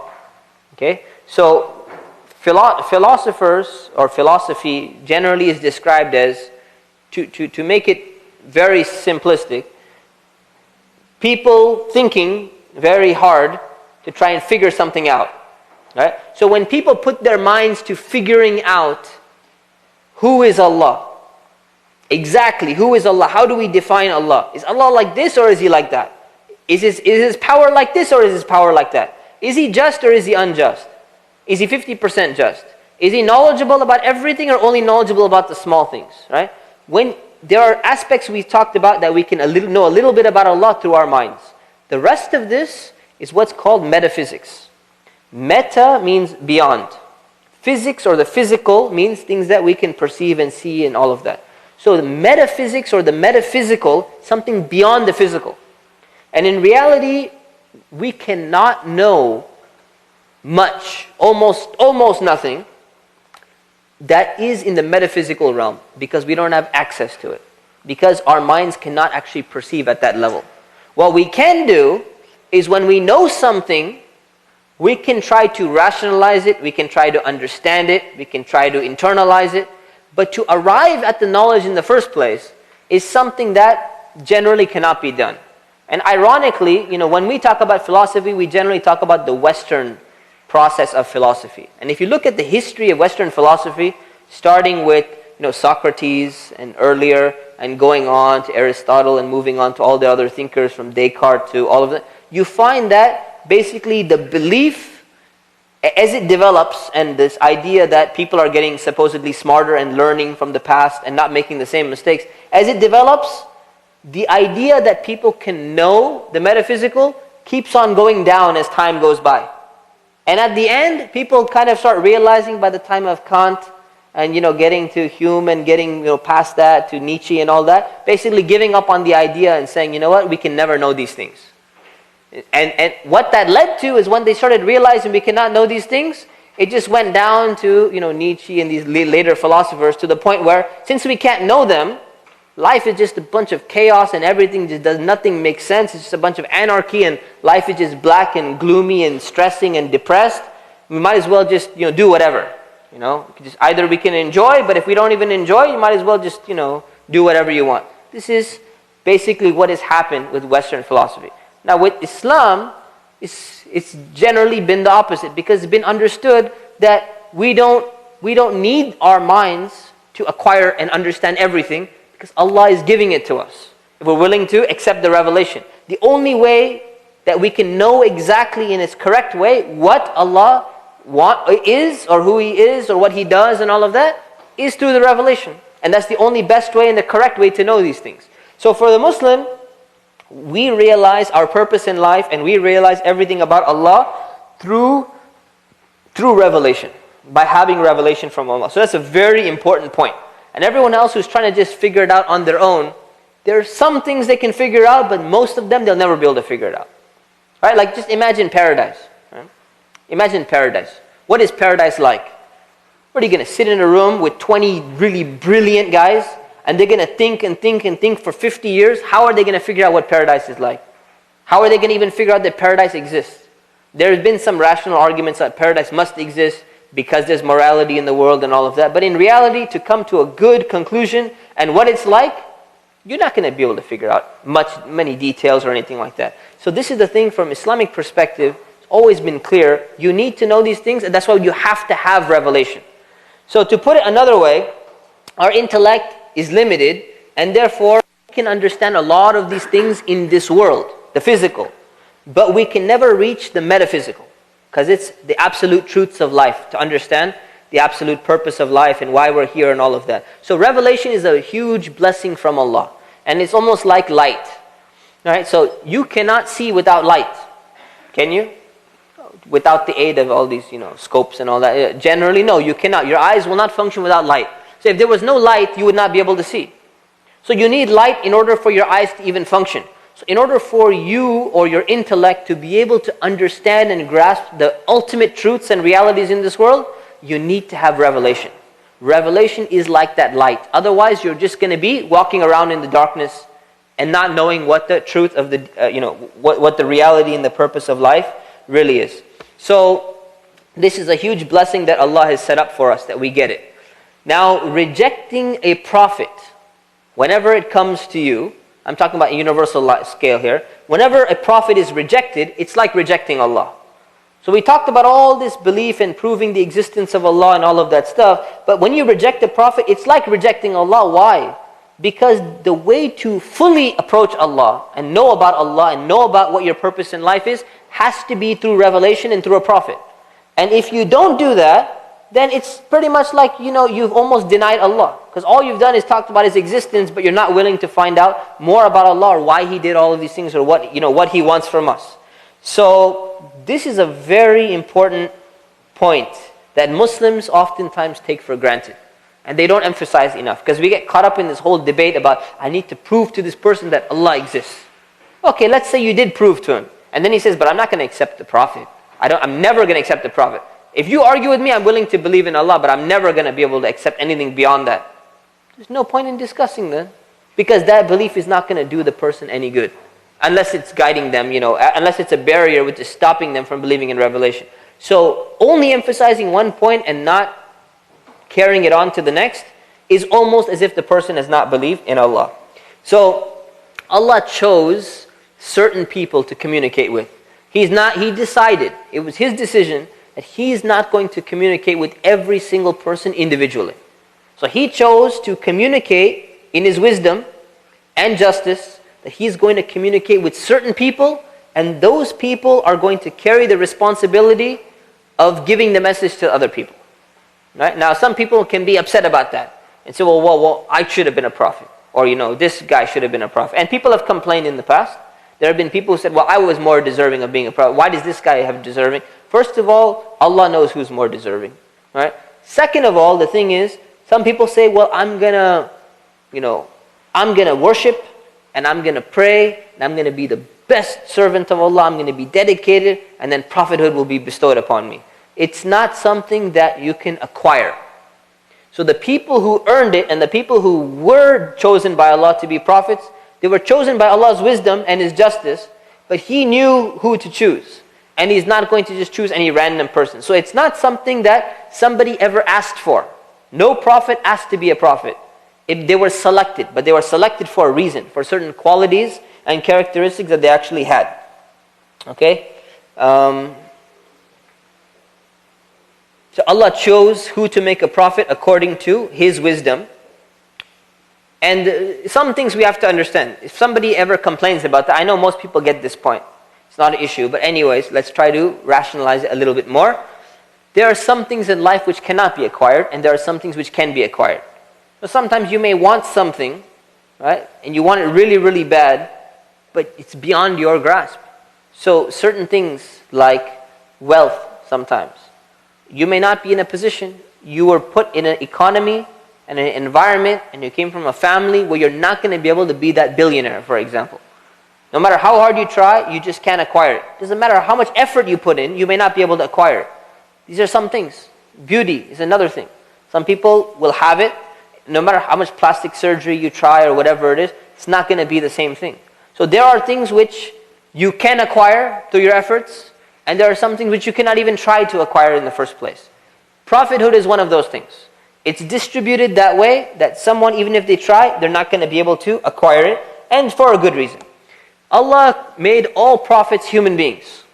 He chose all prophets to be human beings. So there are no animal prophets, there are no tree prophets, and there are no angel prophets. Right? And He did that for wisdom. And the reason why this is important, because people complain, many people in the past have complained that why are the prophets, why are the humans? They should have been angels. And the reason why they complained was because angels are considered to be like holy, spiritual, higher beings. They said if Allah was going to choose something, Allah wouldn't choose somebody so low like a human being. He would choose an angel which is higher and all of that. So Allah has explained that no, He had a wisdom in choosing human beings to be prophets. And it's actually not difficult to understand the wisdom behind it. The wisdom behind it is that if your job is to imitate, your job is to follow the prophet, try to be like the prophet, take him as a role model. Now imagine an angel was your prophet. All right? How could you try to even imitate an angel? You can't even relate to them, right? The thoughts that, every time they do something, you just be depressed the whole time, right? Angel sitting there, praying and flying around and doing whatever it is, You can't do any of that stuff. You can't relate to that person. So Allah made the prophets human beings so that one, we can relate to them. We can try at least to follow in their footsteps. Right? And it's something actually, you can attempt. You're not going to be 100%, but it's something you can at least try. But you wouldn't be able to do that if it was an angel.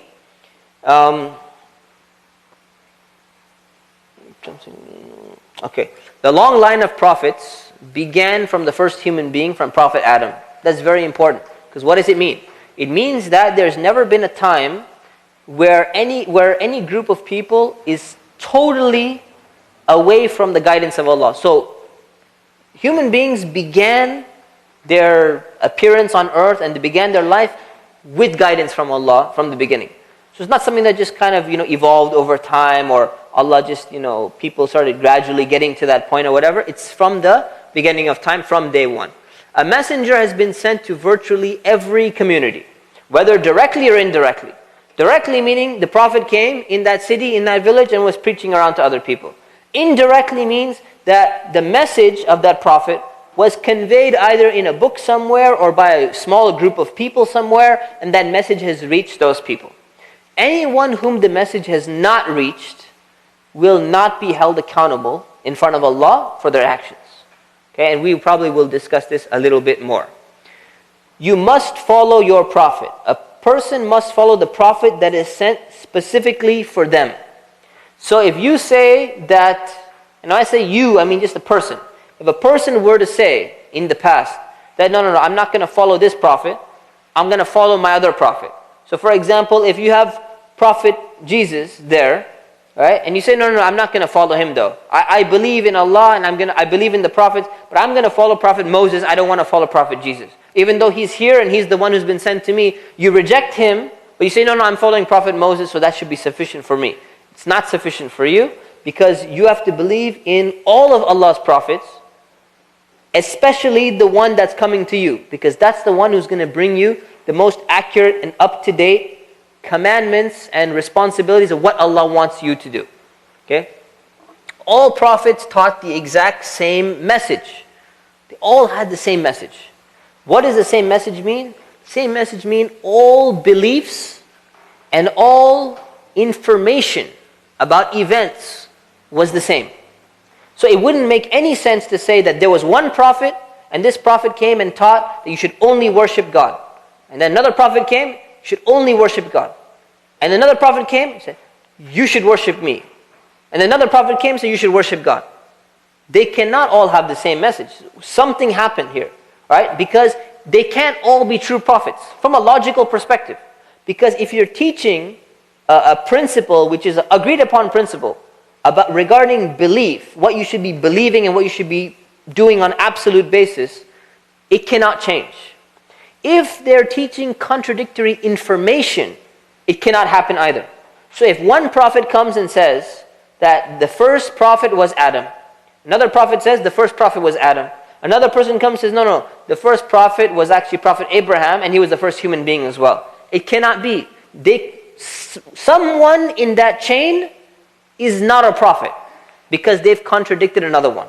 So why is this important? Because it's easy to spot a fake. These are the rules to figure out who's a fake prophet or who has corrupted the teachings of a prophet such that that's not what he really taught. So this is why it's important to understand. But they came with different laws. So they can come with different laws. So there's nothing wrong with that. So for example, Prophet Moses, he came with certain laws which were really strict. And the reason why they were very strict was because it was partially a punishment for the children of Israel for their transgression. That's mentioned in the Quran and it's mentioned in the Jewish books as well. They say that themselves, that we're the cursed people and we're this and we're that, and therefore we have all these difficulties. So that law doesn't mean that it has to apply to every person. So the law can change based upon the needs and the circumstances of the people to whom it's directly intended to be sent to. But those laws are manifested in certain principles which do not change. For example, like killing innocent people. You're not going to get one law which says, you know what, you don't kill, you don't kill, you don't kill. And this one says, oh yeah, if they're innocent too, you can just kill them. It's violating an absolute moral principle. Someone like stealing. Someone says, no, don't steal, you don't steal, you don't steal. And then one person comes along and says, yeah, you can steal from anyone who you want. And then the next prophet comes along and says, no, don't steal again. And they say, yeah, we believe in all these prophets. Can't be. So the law is a manifestation of a moral principle in a particular time. I apologize for this language. It can be confusing, but it's important to grasp this. So we'll stop here and we'll take questions, inshallah. Questions? No. Because, see, the question is it wrong then to start praying and asking Allah to remove the difficulties rather than just asking for patience? So is there something wrong with that? No. Because when we say you have to utilize the means, right? Supplication and prayer is a means as well. So again, you don't know what the decree of Allah is. The decree of Allah could be that this is going to continue and you need to be patient. And the decree of Allah could also be that this is going to stop. You don't know. So when it comes to future events, you don't look at the decree of Allah at all. So when you make a supplication or a dua or prayer, you ask Allah for everything that you actually need. So you need patience, you ask Him for patience, and then you also ask Him, and remove this calamity from me as soon as possible, because it's becoming very difficult for me. There's nothing wrong with that. Same thing. So same thing. Any difficulty, and so when it comes to asking Allah, and when it comes to doing something yourself, you don't take the decree of Allah into consideration. Because again, it's about a future thing, right? No, you can do that because again, that's regarding the future decree of Allah. So future decree of Allah should never change your actions. It should not influence your actions at all of the future. So this prayer, or you're doing something, is a future action because you haven't done it yet. So it should not stop you from doing anything. It's only when you're looking at the past. So how do you differentiate between what is a test of Allah and what is a punishment from Allah? What is a wrath from Allah? Oftentimes, you cannot tell exactly what it is. But what you can tell is when you know you've done something wrong and then a big test appears, then you should realize that this is probably a punishment from Allah. It's a punishment and a test. It's a combination because the punishment is part of the test as well. But when you've done something wrong and you've clearly done it wrong, that's when the calamity afflicts you, you should say, okay, you know what? This is most likely and probably, this is a punishment from Allah and we need to stop doing what we're doing. So that's usually how you can tell. Otherwise you can't tell. Yeah. For sure though, it's always a test. So even if you can't figure out one or the other, it's still part of the test. Yeah. Okay, when we're talking about the decree of Allah, we're talking about this world for now, for us. This is talking about on the Day of Judgment, what's going to happen. So two different... No, this is a statement coming from the person. It's a statement of regret coming from the person. Oh, because... Allah is simply telling you what somebody is going to do in the future. If somebody says today, right, I wish I were dead. That's also from the decree of Allah, but He gave them the ability to make that statement. So same thing with this statement that the kafir is going to say. The animal part is the tafsir of it. Right, this is the tafsir. Yeah. No, that's fine. Yeah, that's fine. So the aspect of them saying that, yeah, that's what's going to happen on the Day of Judgment because they're going to regret. Okay, the same thing. We don't know what our fate is. Right? So when we talk about do your actions have any influence on your decree, right? We say you still need to act, right? You don't know what's going to happen. So when you make a dua, right? When you make a dua, Allah knew that you're going to make the dua. And that already was part of the decree. Right? See, I know it's difficult to understand. This is the problem. Whenever we talk about the future decree of Allah, it's very hard for people to understand because they have the understanding that the future decree is fixed. And if it's fixed, then whatever we do, whether it's an action or it's a dua, it cannot be changed. So if something is fixed, cannot be changed, so what's the point of doing anything in the first place? That's pretty much what we're coming back to again. And that's why I said we have to understand, whatever we do, we should not take the future decree into consideration. Right? Whatever we're doing, because we don't know what it is. So if from your perspective, you should know that you're supposed to make dua and it has an effect. But that effect was already decreed as well. So dua has an effect. No one should say dua doesn't have an effect. It has an effect, but the effect was decreed. You will never know, but you will never know that. There's absolutely no way that you will ever be able to figure out, or anyone can figure out, whether or not that was part of your decree or not. Right? So there's no point in taking it into consideration. There's no point in taking the idea of, see, this is what it comes back to. So should I stop doing this because it was part of the decree, or should I start doing this because it's part of the decree? This is the mistake that we're getting into again, because we're talking about trying to understand what the future decree of Allah is. The moment you try to figure out what it is, you can never know it and you can never reach it. So if you don't know what it is, then it doesn't matter what you're about to do, should never be affected by the fact that Allah knows. It should not be influence. It should not be any influence on you. That's the whole point. Dua affects, absolutely. Dua affects the outcome of events. Right? Dua definitely affects the outcome of events. Yes, absolutely. Absolutely. So the thing is, that's what I'm saying. So the point is, when we talk about decree, the moment you try to rationalize or understand the future decree and let it influence any of your actions, that's when you've already made a mistake. The reason being is the decree of Allah is unknown. And it can never ever be known. You can't even guess at it. You can't even hint at it. So the thing is, if you try to say, well, maybe if this is not in my decree, the moment you say maybe, you've just taken a guess at something you can never know. And you shouldn't be guessing about something you know 0% about. It's just a shot in the dark. So the point is, why take a shot in the dark when you're literally 100% in the dark about it? So don't try to have the decree of Allah influence any decision you make. It only is there for you to look back and say, you know what, that was the decree of Allah and that's what happened. I'm not going to get upset about it. Because I tried my best. If you tried your best, I tried my best and Allah decreed that it wouldn't happen. That's it. Next time you learn a lesson, then you can maybe you can allow the past action to influence your behavior. Because that's a decree of Allah that you know now. But the future decree of Allah you can never know. So you build your past knowledge to build your future actions. But you never use future knowledge to build your future actions because you don't have any future knowledge. Does that clarify a little bit? I hope. So if somebody sees a dream and they have actual knowledge of the future that's given to them and it really happens that way, then Allah made an exception and He gave them one little aspect of knowledge of the future. But that doesn't mean that anyone has like guaranteed knowledge. So oftentimes you can dream and you can see some future event. And maybe you dream and you see 100 things.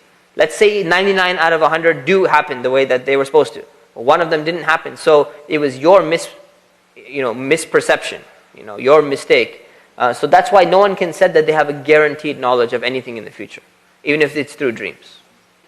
Okay, so if we did not choose to take the test, why are we held accountable? So the Quran says that people chose before they were brought into this world. Everyone made the decision. It says that Allah offered this responsibility to the mountains and other things, and they all declined. But it's the human being that accepted. So even though we weren't alive and we weren't in our present state when we accepted, we accepted as directly, or our ancestor Adam accepted on our behalf, and therefore it counts as us accepting. So the thing is, this should not stop us anyways. It should not say that, well, why should we be held accountable if we didn't choose the test, right? Because the test is fair at the end of the day. So if the test is fair, there shouldn't be a problem with whether or not we chose to be in the test or not. It's not always a choice. It's like you go to high school. You may not always want to go to high school, but you're forced anyways. You say, well, I didn't choose to come here. I don't want to be here. If it was my choice, I'd be, watching a movie in the cinema or something like that. Well, you know what? You're in the test already. You're in the testing room and, you're going to take the SAT or whatever it is, and it's for your own good, and the test is fair, so just take the test. It's just, because the test is just. So it's not unjust for Allah to administer a test to you, because He has the right to do that. And He has the wisdom behind doing that. So He doesn't require you to say, yes, I would like to, give it. The reason why human beings are the only ones who are being tested is because they've given the capacity to pass the test. And no one else has the capacity. So the moment you have the capacity, that it becomes fair. There's nothing unfair about it. See, in reality, only the people, I was thinking about this question as well. In reality, my understanding is, the only people who really would like to crumple up the test and throw it away, those people, the students in the class, they just get so annoyed, say, I don't even want to be here, I never wanted to be here, and you throw the paper away and you just get rid of it. I wish I was never enrolled in this school and all of that. Those are usually which kind of students? They're the ones who didn't put the effort into studying. They're the ones who didn't really try. They're the ones who didn't. So it's usually the lazy ones, right? So it's usually the lazy people who get into a stressful situation, who don't want to put the effort in. And then they say, I wish I had never been in this test in the first place. So the thing is, that attribute and that quality doesn't behoove a person who's been given the ability, given the intellect, given the capacity to pass the test. This is not a praiseworthy quality. It's not a praiseworthy quality in the first place, right? So to look at that group of people and say, well, there's a group of people on this earth who don't want this test. And they want to just be out of it completely. right? And they want to be, back into the matrix or whatever analogy you want to give. They don't want to be part of this at all, right? They'd rather just be completely like an animal or something like that and not have to undergo these things. Well, we have to look and say, does their complaint, is their complaint a good, justified complaint? And are they people who are worthy of being taken seriously? And if you look at that quality of people, they're the ones who are basically giving up. They're the ones who are not wanting to work hard enough because the test is fair.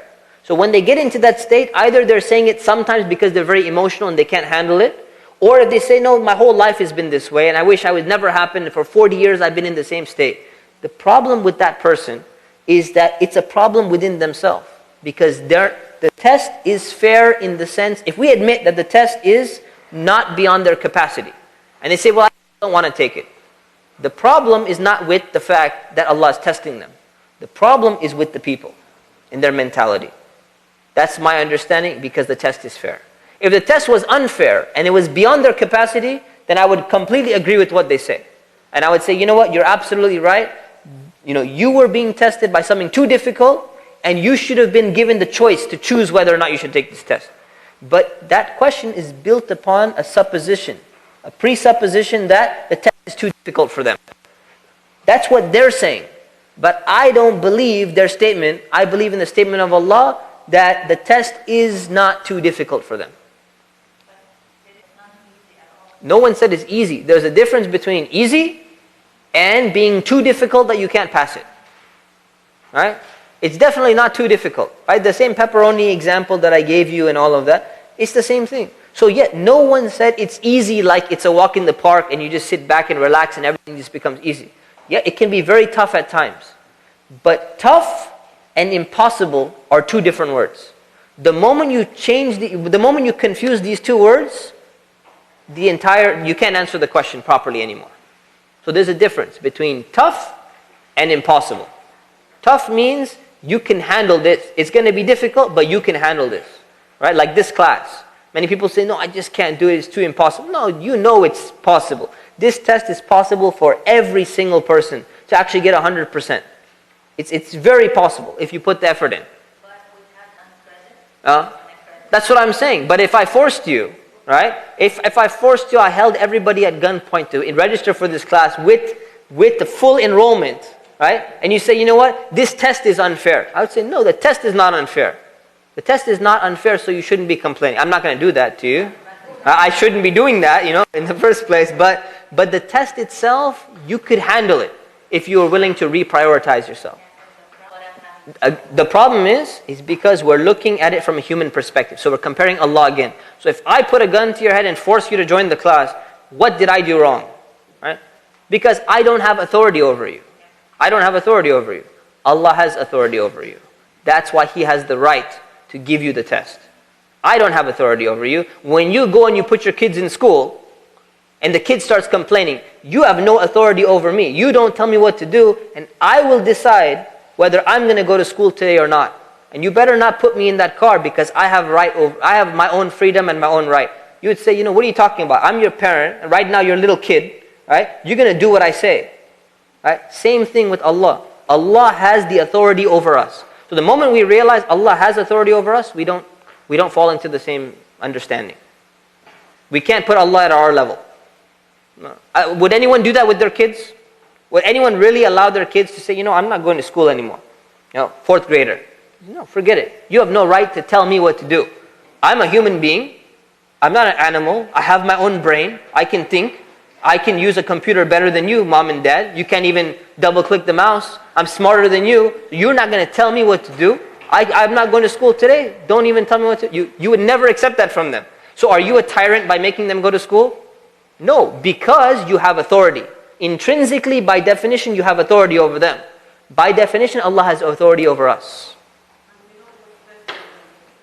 You know what's best for them, and Allah knows what's best for you. Exactly. Last question, and we'll stop, inshallah.